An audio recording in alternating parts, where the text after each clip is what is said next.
ਵਾਹਿਗੁਰੂ ਸਾਹਿਬ ਜੀ। ਇੱਕ ਓੰਕਾਰ ਸਤਿਗੁਰ ਪ੍ਰਸਾਦ। ਸ੍ਰੀ ਨਾਨਕ ਅੰਗਦ ਗੁਰੂ ਅਮਰਦਾਸ ਪਦ ਬੰਦ। ਰਾਮਦਾਸ ਅਰਜਨ ਗੁਰੂ ਬਰ ਸ੍ਰੀ ਹਰਗੋਬਿੰਦ। ਹਰੀ ਰਾਏ ਹਰਿ ਕ੍ਰਿਸ਼ਨ ਗੁਰ ਤੇਗ ਬਹਾਦਰ ਚੰਦ। ਦਸਵੇਂ ਗੋਬਿੰਦ ਸਿੰਘ ਗੁਰੂ ਨਮੋ ਚਰਨ ਅਰਬਿੰਦ। ਜਿਸ ਮਹਿ ਅੰਮ੍ਰਿਤ ਗਿਆਨ ਹੈ ਮਾਣਕ ਭਗਤ ਵੈਰਾਗ। ਸ੍ਰੀ ਗੁਰੂ ਗ੍ਰੰਥ ਸਾਹਿਬ ਉद्धਤ ਬੰਦੋਂ ਕਰ ਅਨੁਰਾਗ। ਖਾਲਸੋ ਹੋਵੈ ਖੁਦ ਖੁਦਾ ਜਿਮ ਖੂਬੀ ਖੂਬ ਖੁਦਾਏ। ਆਨ ਨ ਮਾਨੈ ਆਨ ਕੀ ਇਕ ਸੱਚੇ ਬਿਨ ਪਤਸ਼ਾਹੀ। ਏਕ ਹਰੀ ਦਾਸ ਰੂਪ ਗੁਰ ਗ੍ਰੰਥ ਪੰਥ ਕੋ ਬੰਦ। ਗ੍ਰੰਥ ਪੰਥ ਪ੍ਰਕਾਸ਼ ਜਹੈ ਅਬ ਬਰਨੋ ਸੁਖ ਕੰਦ। ਗ੍ਰੰਥ ਪੰਥ ਪ੍ਰਕਾਸ਼ ਜਹੈ ਅਬ ਬਰਨੋ ਸੁਖ ਕੰਦ।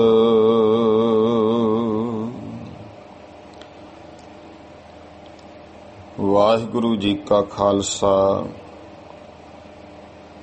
ਵਾਹਿਗੁਰੂ ਜੀ ਕੀ ਫਤਿਹ।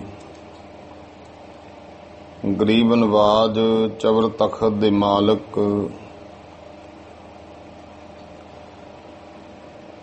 ਜੁਗੋ ਜੁਗ ਅਟਲ ਦਸਾਂ ਪਾਤਸ਼ਾਹੀਆਂ ਦੀ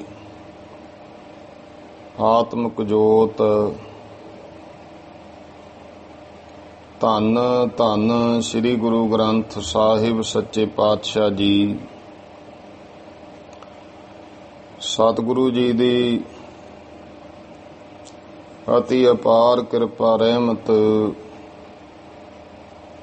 ਗੁਰੂ ਸਾਹਿਬ ਜੀ ਨੇ ਸ਼ਾਮ ਦੇ ਸਮੇਂ ਸਤ ਸੰਗਤ ਦੀਆਂ ਘੜੀਆਂ ਬਖਸ਼ਿਸ਼ ਕੀਤੀਆਂ ਹਨ।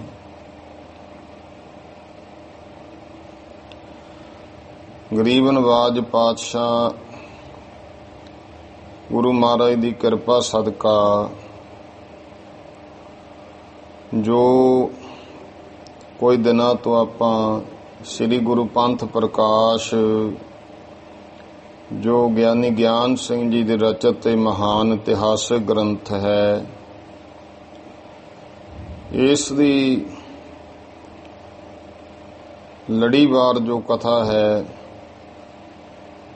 ਉਹ ਸਰਵਣ ਕਰ ਰਹੇ ਹਾਂ। ਤੋ ਕੱਲ ਆਪਾਂ ਇੱਥੇ ਤੱਕ ਕਥਾ ਸਰਵਣ ਕੀਤੀ ਹੈ ਕਿ ਗਿਆਨੀ ਗਿਆਨ ਸਿੰਘ ਜੀ ਦੱਸ ਰਹੇ ਨੇ ਕਿ ਅਸੀਂ ਇਹ ਗ੍ਰੰਥ ਕਿਉਂ ਲਿਖ ਰਹੇ ਹਾਂ। ਇਸ ਤੋਂ ਪਹਿਲਾਂ ਵੀ ਜੋ ਭਾਈ ਰਤਨ ਸਿੰਘ ਜੀ ਭੰਗੂ ਉਹਨਾਂ ਨੇ ਪੰਥ ਪ੍ਰਕਾਸ਼ ਲਿਖਿਆ, ਤੋ ਉਸ ਪੰਥ ਪ੍ਰਕਾਸ਼ ਦੇ ਵਿੱਚ ਕੀ ਗਿਆਨੀ ਗਿਆਨ ਸਿੰਘ ਜੀ ਨੂੰ ਕਮੀ ਲੱਗੀ ਹੈ ਤੇ ਨਾਲ ਜੋ ਇਹਦੇ ਇਸ ਗ੍ਰੰਥ ਦੇ ਵਿੱਚ ਕੀ ਸੂਚੀ ਪੱਤਰ ਹੈ, ਉਹ ਸਾਰਾ ਕੁਝ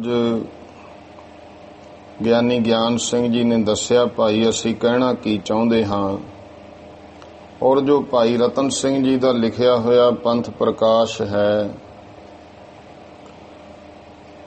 ਉਹ ਕਹਿੰਦੇ ਸਿੱਧੇ ਸਾਦੇ ਗੁਰਸਿੱਖ ਸਨ। ਇਸ ਕਰਕੇ ਕਵਿਤਾ ਦਾ ਗਿਆਨੀ ਗਿਆਨ ਸਿੰਘ ਜੀ ਦੇ ਕਹਿਣ ਮੁਤਾਬਕ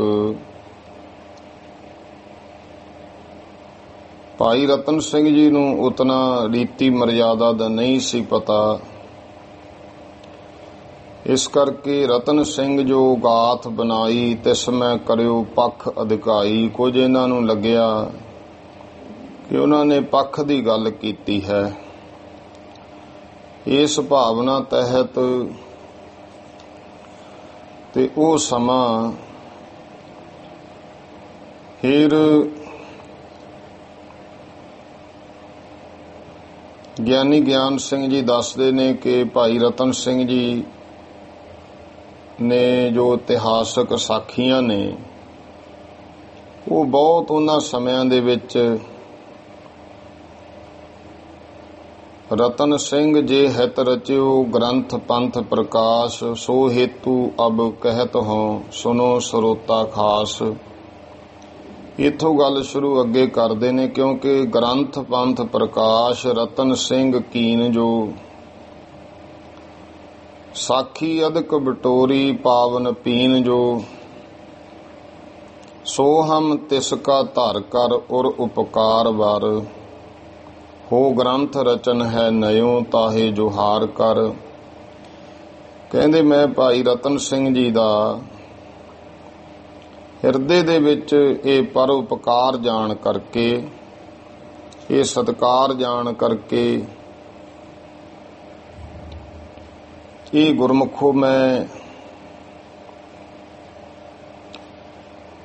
ਉਹਨਾਂ ਨੂੰ ਨਮਸਕਾਰ ਵੀ ਕਰਦਾ ਤੇ ਅੱਗੇ ਜਿਹੜਾ ਨਵਾਂ ਗ੍ਰੰਥ ਹੈ ਉਹ ਲਿਖਣ ਲੱਗਿਆ ਹਾਂ। ਆਓ ਪਿਆਰ ਤੇ ਸਤਿਕਾਰ ਨਾਲ ਹੁਣ ਉਹ ਦੱਸਣਗੇ ਕਿ ਜਿਹੜਾ ਪੰਥ ਪ੍ਰਕਾਸ਼ ਭਾਈ ਰਤਨ ਸਿੰਘ ਜੀ ਨੇ ਲਿਖਿਆ ਉਹਦਾ ਉਹਨਾਂ ਨੇ ਕਾਰਨ ਕੀ ਲਿਖਿਆ, ਕਿਉਂਕਿ ਆਪਣਾ ਵੀ ਕਾਰਨ ਦੱਸਤਾ। ਸਾਰੀਆਂ ਗੱਲਾਂ ਪਹਿਲਾਂ ਦੱਸਣੀਆਂ ਜ਼ਰੂਰੀ ਹੁੰਦੀਆਂ ਕਾਵਿਕ ਰੂਪ ਦੇ ਵਿੱਚ, ਇਹਨੂੰ ਭੂਮਿਕਾ ਕਹਿੰਦੇ ਆ।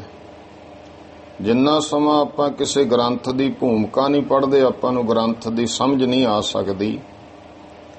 ਹੁਣ ਉਹ ਭੂਮਿਕਾ ਦੱਸਦੇ ਨੇ ਕਿ ਜਿਹੜੀ ਭਾਈ ਰਤਨ ਸਿੰਘ ਜੀ ਨੇ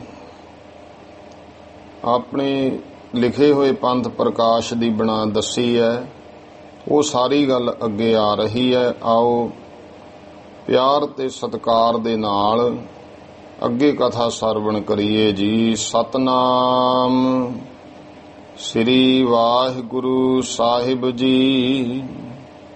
ਦੋਹਰਾ ਰਤਨ ਸਿੰਘ ਜਿਹ ਹਿਤ ਰਚਿਓ ਗ੍ਰੰਥ ਪੰਥ ਪ੍ਰਕਾਸ਼। ਭਾਈ ਰਤਨ ਸਿੰਘ ਜੀ ਨੇ ਜਿਸ ਕਾਰਨ ਇਹ ਗ੍ਰੰਥ ਰਚਿਆ ਆਪਣਾ, ਜਿਸ ਦੀ ਆਪਾਂ ਪਹਿਲਾਂ ਕਥਾ ਸਰਵਣ ਕਰ ਲਈ ਹੈ, ਗਿਆਨੀ ਗਿਆਨ ਸਿੰਘ ਜੀ ਕਹਿੰਦੇ ਭਾਈ ਉਹ ਸੋ ਹੇਤੂ ਅਬ ਕਹਿਤ ਹੋ ਸੁਨੋ ਸਰੋਤਾ ਖਾਸ। ਤੇ ਉਹ ਮੈਂ ਹੁਣ ਤੁਹਾਨੂੰ ਕਾਰਨ ਦੱਸਦਾ। ਦੇਖੋ ਆਪਾਂ ਤਾਂ ਉਹ ਗ੍ਰੰਥ ਦੀ ਕਥਾ ਕਰ ਲਈ, ਤੁਹਾਨੂੰ ਤਾਂ ਉਹ ਕਾਰਨ ਦਾ ਪਤਾ ਪਹਿਲਾਂ ਵੀ ਲੱਗ ਗਿਆ। ਹੁਣ ਗਿਆਨੀ ਗਿਆਨ ਸਿੰਘ ਜੀ ਦੇ ਦੱਸਣ ਦਾ ਕਾਰਨ ਕੀ ਸੀ ਇਹ ਗ੍ਰੰਥ ਵਿੱਚ, ਕਿਉਂਕਿ ਉਦੋਂ ਇਤਨੇ ਸਾਧਨ ਨਹੀਂ ਸੀ ਕਿ ਬਹੁਤ ਜ਼ਿਆਦਾ ਛਾਪੇ ਸਨ, ਅੱਗੇ ਦੀ ਅੱਗੇ ਛਪ ਕੇ ਸਾਰਿਆਂ ਕੋਲੇ ਪਹੁੰਚ ਜਾਂਦਾ ਸੀ, ਨਹੀਂ ਹੱਥੀਂ ਲਿਖਦੇ ਸਨ ਜਾਂ ਪੱਥਰ ਛਾਪੇ ਸਨ। ਹੌਲੀ ਹੌਲੀ ਅੱਜ ਕੱਲ੍ਹ ਤਾਂ ਹੁਣ ਬਹੁਤ ਸਾਧਨ, ਅੱਜ ਕੱਲ੍ਹ ਤਾਂ ਸਾਰਾ ਕੰਪਿਊਟਰ ਦੇ ਵਿੱਚ ਹੀ ਆ ਗਏ ਗ੍ਰੰਥ, ਤੇ ਉਹਦੇ ਵਿੱਚੋਂ ਹੀ ਆਪਾਂ ਸਾਰੇ ਪੜ੍ਹ ਲੈਂਦੇ ਹਾਂ ਆਮ ਤੌਰ ਤੇ। ਇਹ ਹੁਣ ਕਹਿੰਦੇ ਭਾਈ ਉਹ ਮੈਂ ਕਾਰਨ ਹੁਣ ਕਹਿਣ ਲੱਗਿਆ, ਸਾਰੇ ਖਾਸ ਗੁਰਮੁਖ ਪ੍ਰੇਮੀ ਸਰੋਤਾ ਜਨ ਸਰਵਣ ਕਰੋ ਜੀ। ਚੌਪਈ ਸੰਬਤ 8-10 ਸਹਿਸ 60 ਪਰ। ਸੰਬਤ 8-10 ਸਹਿਸ 60 ਪਰ, 8 ਤੇ 10 ਬਣ ਗਏ 18। ਸੰਬਤ 1800, ਸਹਿਸ ਦਾ ਅਰਥ ਹੈ 100, 60 ਪਰ ਉੱਪਰ 60 ਹੋਰ, ਭਾਵ 1860 ਬਿਕਰਮੀ ਸੰਮਤ। ਲਖੋ ਬਿਕਰਮੀ ਭਇਓ ਜਬੈ ਬਰ। ਇਹ ਜਾਣੋ ਕਿ 1860 ਬਿਕਰਮੀ ਸੰਮਤ, ਉਸ ਸਮੇਂ ਭਾਈ ਮਹਾਨ ਬਿਕਰਮੀ ਸੰਮਤ ਜਾਣ ਲਵੋ। ਅੰਗਰੇਜ਼ਨ ਤਬ ਦੈ ਕਰ ਜੋਰ। ਤੇ ਜਿਹੜਾ ਅੰਗਰੇਜ਼ ਸਨ ਉਸ ਸਮੇਂ, ਉਹਨਾਂ ਦਾ ਜ਼ੋਰ ਪੈ ਗਿਆ ਸੀ। ਅੰਗਰੇਜ਼ਾਂ ਦਾ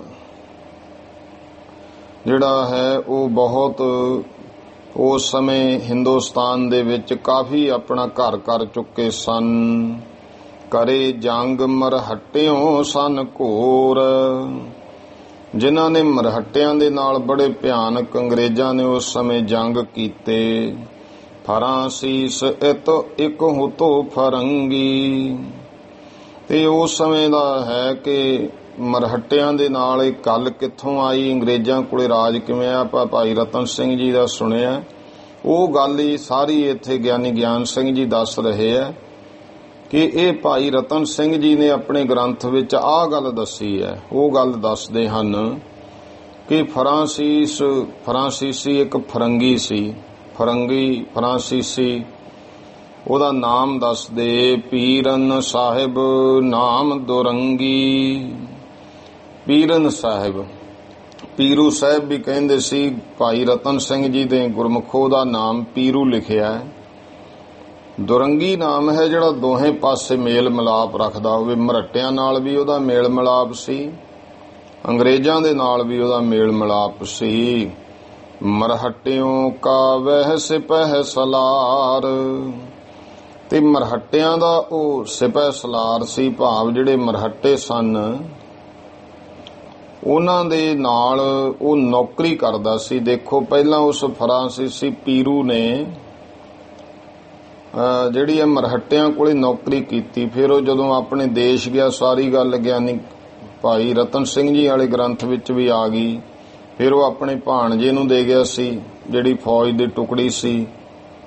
ਤੇ ਉਸ ਉਪਰੰਤ ਉਹਨੇ ਹੌਲੀ ਹੌਲੀ ਆਪਣਾ ਇਲਾਕਾ ਜਿਹੜਾ ਸੀਗਾ, ਜਿੰਨਾ ਜਾਂ ਫੌਜ ਸੀ ਅੰਗਰੇਜ਼ਾਂ ਨੂੰ, ਉਹ ਵੇਚ ਕੇ ਉਹਨੇ ਪੈਸੇ ਵੱਟ ਲਏ ਸੀ। ਇੱਥੇ ਉਹ ਪੀਰੂ ਦੀ ਗੱਲ ਕਰਦੇ ਆ, ਪੀਰਨ ਸਾਹਿਬ ਨਾਮ ਦੁਰੰਗੀ। ਕਿ ਜਿਹੜਾ ਪੀਰੂ ਸੀ ਨਾ, ਪੀਰੂ ਸਾਹਿਬ ਜਿਹੜਾ ਦੋਹੇ ਪਾਸੇ ਮੇਲ ਮਿਲਾਪ ਰੱਖਦਾ ਸੀ। ਮਰਹੱਟਿਓਂ ਕਾ ਵਹਿ ਸਿਪਹਿ ਸਲਾਰ। ਮਰਹੱਟਿਆਂ ਦੇ ਵਿੱਚ ਉਹ ਇੱਕ ਫੌਜੀ ਟੁਕੜੀ ਦਾ ਸੈਨਾਪਤੀ ਸੀ। ਹੁਤੋ ਮਾਤਬਰ ਅਰ ਮੁਖਤਾਰ। ਤੇ ਬਹੁਤ ਮਾਤਬਰ, ਇਤਵਾਰ ਵਾਲਾ ਸੀ, ਭਰੋਸੇ ਵਾਲਾ ਸੀ। ਔਰ ਮੁਖਤਾਰ ਭਾਵ ਕਿ ਇੱਕ ਫੌਜੀ ਟੁਕੜੀ ਦਾ ਮੁਖਤਿਆਰਿਆਂ ਮਾਲਕ ਸੀ।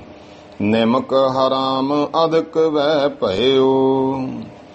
ਤੇ ਉਹਨੇ ਕੀ ਕੀਤਾ, ਵਿਸ਼ਵਾਸ ਬਣਾ ਕੇ ਨਿਮਕ ਹਰਾਮੀ ਕੀਤੀ।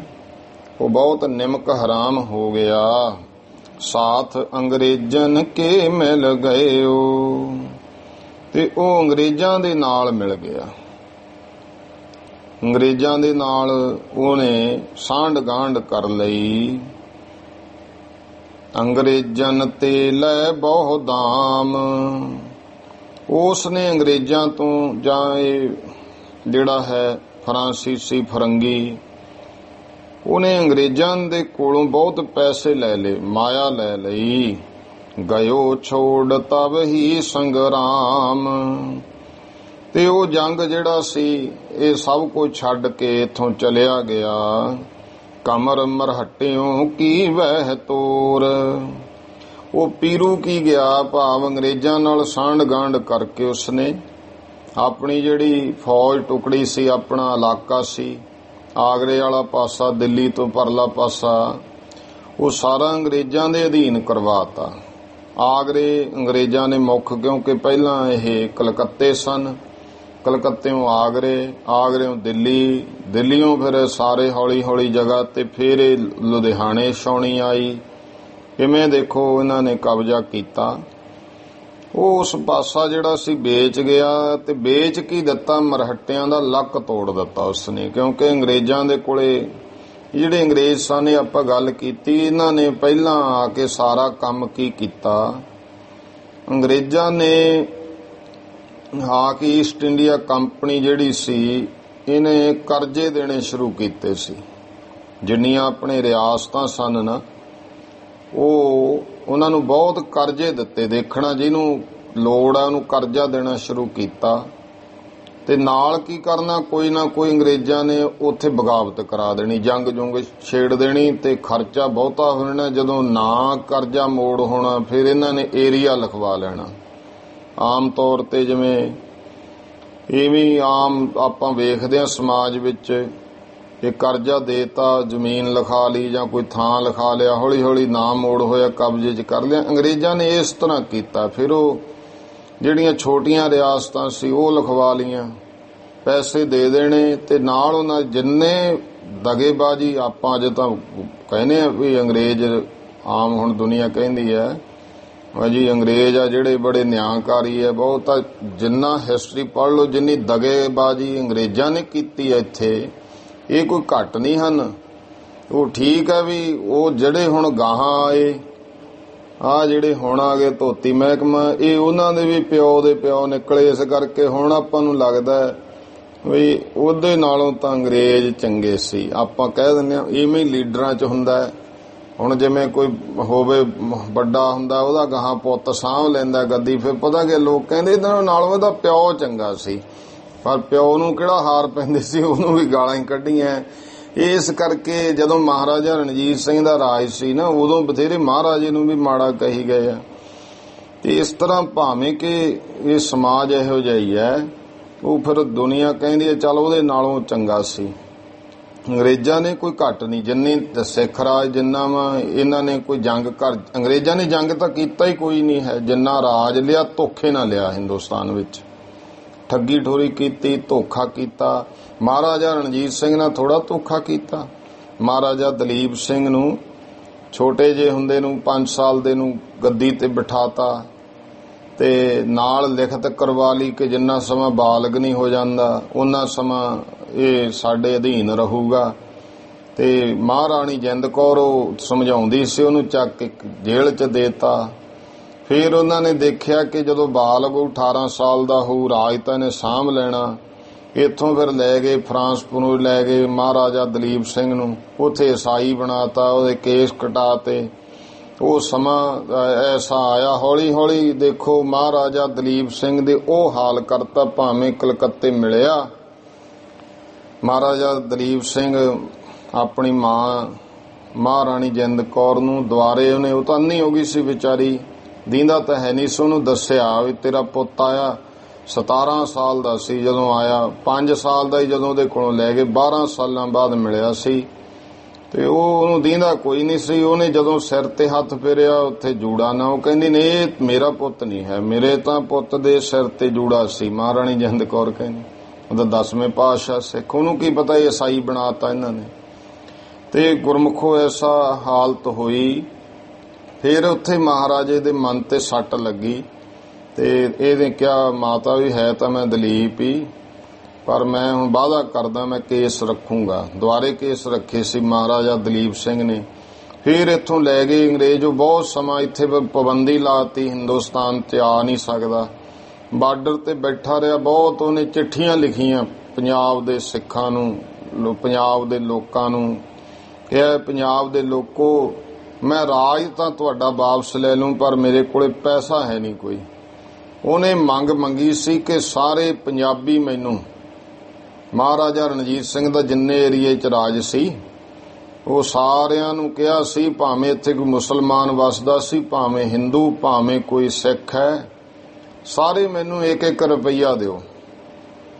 ਜੇ ਤੁਸੀਂ 1-1 ਰੁਪਈਆ ਵੀ ਇਕੱਠਾ ਕਰਕੇ ਮੈਨੂੰ ਇੰਨਾ ਕੁ ਪੈਸਾ ਦੇ ਦਿਓ, ਮੈਂ ਵਾਅਦਾ ਕਰਦਾ ਮੈਂ ਤੁਹਾਡਾ ਖੁੱਸਿਆ ਰਾਜ ਵਾਪਸ ਦੇ ਦੂੰ। ਪਰ ਉਸ ਸਮੇਂ ਤੱਕ ਲੋਕਾਂ ਨੇ ਇਸ ਗੱਲ ਤੇ ਯਕੀਨ ਨਹੀਂ ਕੀਤਾ। ਮਹਾਰਾਜੇ ਦਲੀਪ ਸਿੰਘ ਨੂੰ 1-1 ਰੁਪਈਆ ਨਾ ਦੇ ਸਕੇ ਲੋਕ, ਤੇ ਗੁਲਾਮਾਂ ਦੇ ਗੁਲਾਮ ਤਾਂ ਬਣ ਗਏ। ਜੇ ਕਿਤੇ ਉਸ ਸਮੇਂ ਐਸਾ ਹੋ ਜਾਂਦਾ, ਸ਼ਾਇਦ ਅੱਜ ਨਕਸ਼ਾ ਹੋਰ ਹੁੰਦਾ। ਇਹੋ ਜਿਹੀਆਂ ਬੜੀਆਂ ਨੇ। ਫਿਰ ਉਹਦੀਆਂ ਅੱਗੇ ਲੜਕੀਆਂ ਜਿਹੜੀਆਂ ਸਨ ਉਹ ਵੀ ਵਿਚਾਰੀਆਂ, ਉਦੋਂ ਤਾਂ ਸਾਰਾ ਦੇਸ਼ ਇੱਕੋ ਹੀ ਸੀ। ਲਾਹੌਰ ਆ ਕੇ ਬਹੁਤ ਸਮਾਂ ਰਹੀ।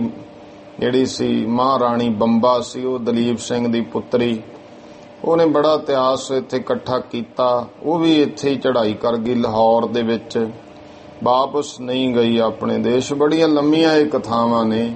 ਕਹਿਣ ਦਾ ਭਾਵ ਹੈ ਕਿ ਜਿਹੜੇ ਅੰਗਰੇਜ਼ ਸਨ ਇਹਨਾਂ ਨੇ ਕੋਈ ਥੋੜਾ ਧੋਖਾ ਨਹੀਂ ਕੀਤਾ। ਇਹਨਾਂ ਦੇ ਵਿੱਚ ਇੱਕ ਖਾਸੀਅਤ ਰਹੀ ਹੈ ਅੰਗਰੇਜ਼ਾਂ ਦੇ, ਜਿਹੜਾ ਈਸਾਈ ਮਤ ਹੈ ਨਾ, ਈਸਾਈ ਮਤ ਦੀ ਕੋਈ ਦੇਣਤਾ ਹੈ ਨਹੀਂ, ਕੋਈ ਵੱਡੀ ਕੋਈ ਕੁਰਬਾਨੀ ਨਹੀਂ ਇਹਨਾਂ ਵਿੱਚ, ਕੋਈ ਮਨੁੱਖਤਾ ਲਈ ਕੋਈ ਕੰਮ ਨਹੀਂ ਕੀਤਾ। ਇਹਨਾਂ ਨੇ ਸਿਰਫ ਕੀ ਕੀਤਾ, ਧਰਮ ਤਬਦੀਲ ਜ਼ਰੂਰ ਕਰਾਇਆ, ਲਾਲਚ ਦੇ ਕੇ, ਪੈਸੇ ਦੇ ਕੇ, ਜਾਂ ਉਹ ਅੰਧ ਵਿਸ਼ਵਾਸੀ ਕਹਾਣੀਆਂ ਸੁਣਾ ਕੇ, ਹਿਪਨੋਟਾਈਜ਼ ਕਰਕੇ ਲੋਕਾਂ ਨੂੰ। ਤੇ ਹੋਰ ਤਾਂ ਕੋਈ ਗੱਲ ਨਹੀਂ ਹੈ, ਮਨੁੱਖਤਾ ਦੇ ਭਲੇ ਤਾਂ ਗੱਲ ਨਹੀਂ। ਕਦੇ ਤੁਸੀਂ ਸੁਣਿਆ ਕਿ ਈਸਾਈਆਂ ਦਾ ਲੰਗਰ ਚੱਲਦਾ ਤੋਂ ਭੁੱਖੇ ਰੋਟੀ ਖਾਈ ਜਾਂਦੇ? ਨਹੀਂ। ਇਹ ਤਾਂ ਠੀਕ ਹੈ ਵੀ ਆਪਣੀ ਕੌਮ ਹੈ, ਇਹ ਵਿਚਾਰੇ ਬਹੁਤ ਕੁਛ ਕਰਦੇ ਆ, ਸਿੱਖ ਲੰਗਰ ਲਗਾਉਂਦੇ ਆ ਹੋਰ। ਤੇ ਇੱਥੇ ਸਾਡੇ ਮਹਿਕਮਾ ਧੋਤੀਆਂ ਵਾਲਾ ਰਾਜ ਕਰਦਾ, ਉਹ ਗਦਾਰ ਕਹੀ ਜਾਂਦਾ ਇਹਨਾਂ ਨੂੰ, ਦੇਸ਼ ਧਰੋਹੀ ਕਹੀ ਜਾਂਦਾ, ਫਿਰ ਵੀ ਲੰਗਰ ਲਾਈ ਜਾਂਦੇ ਆ। ਉਹ ਫਿਰ ਵੀ ਖਾ ਕੇ ਫਿਰ ਕਹਿੰਦੇ ਦੇਸ਼ ਧਰੋਹੀ ਹੈ, ਨਾਲੇ ਖਾਈ ਜਾਂਦੇ ਆ ਨਾਲੇ ਦੇਸ਼ ਧਰੋਹੀ ਹੈ। ਇਹੋ ਜਿਹਾ ਇੱਥੇ ਹੈ ਕੋਈ ਦੁਨੀਆ ਦੇ ਵਿੱਚ? ਕਿਸੇ ਧਰਮ ਦਾ ਮੈਨੂੰ ਦਿਖਾਓ ਫ੍ਰੀ ਹਸਪੀਟਲ ਹੋਣ ਜਿੱਥੇ ਕੋਈ ਰੁਪਈਆ ਨਾ ਲਿਆ ਜਾਂਦਾ ਹੋਵੇ ਤੇ ਚੜ੍ਹਦੀ ਕਲਾ ਵਾਲੇ ਹੋ ਜੇ। ਇਹ ਸਿੱਖਾਂ ਦਾ ਹੀ ਹੈ ਜਿੱਥੇ ਡਾਇਲਸਿਸ ਫ੍ਰੀ ਹੁੰਦਾ, ਜਿਨ੍ਹਾਂ ਨੂੰ ਗੁਰਦਿਆਂ ਦਾ ਨੁਕਸ ਹੈ ਨਾ, ਉਹ ਇੱਕ ਡਾਇਲਸਿਸ ਕਰਵਾਉਂਦੇ ਆ। ਤੇ ਹਫ਼ਤੇ ਦਾ ਜੇ ਘੱਟੋ ਘੱਟ ਵੀ ਖਰਚਾ ਤਾਂ 6000 ਹੋ ਜਾਂਦਾ, ਜਿਹਨੂੰ ਹਫ਼ਤੇ 'ਚ ਇੱਕ ਵਾਰੀ ਕਰਾਉਣਾ ਪੈ ਜੇ। ਇੱਕ ਵਾਰੀ ਕਰਾਉਣ ਦਾ 6000 ਰੁਪਈਆ ਘੱਟ ਤੋਂ ਘੱਟ ਹੈ। ਜੇ ਕੋਈ ਬਹੁਤ ਘੱਟ ਵੀ ਲਵੇ 7 ਵੀ ਲਈ ਜਾਂਦੇ ਆ ਡਾਕਟਰ, 8000 ਵੀ ਲਈ ਜਾਂਦੇ ਆ।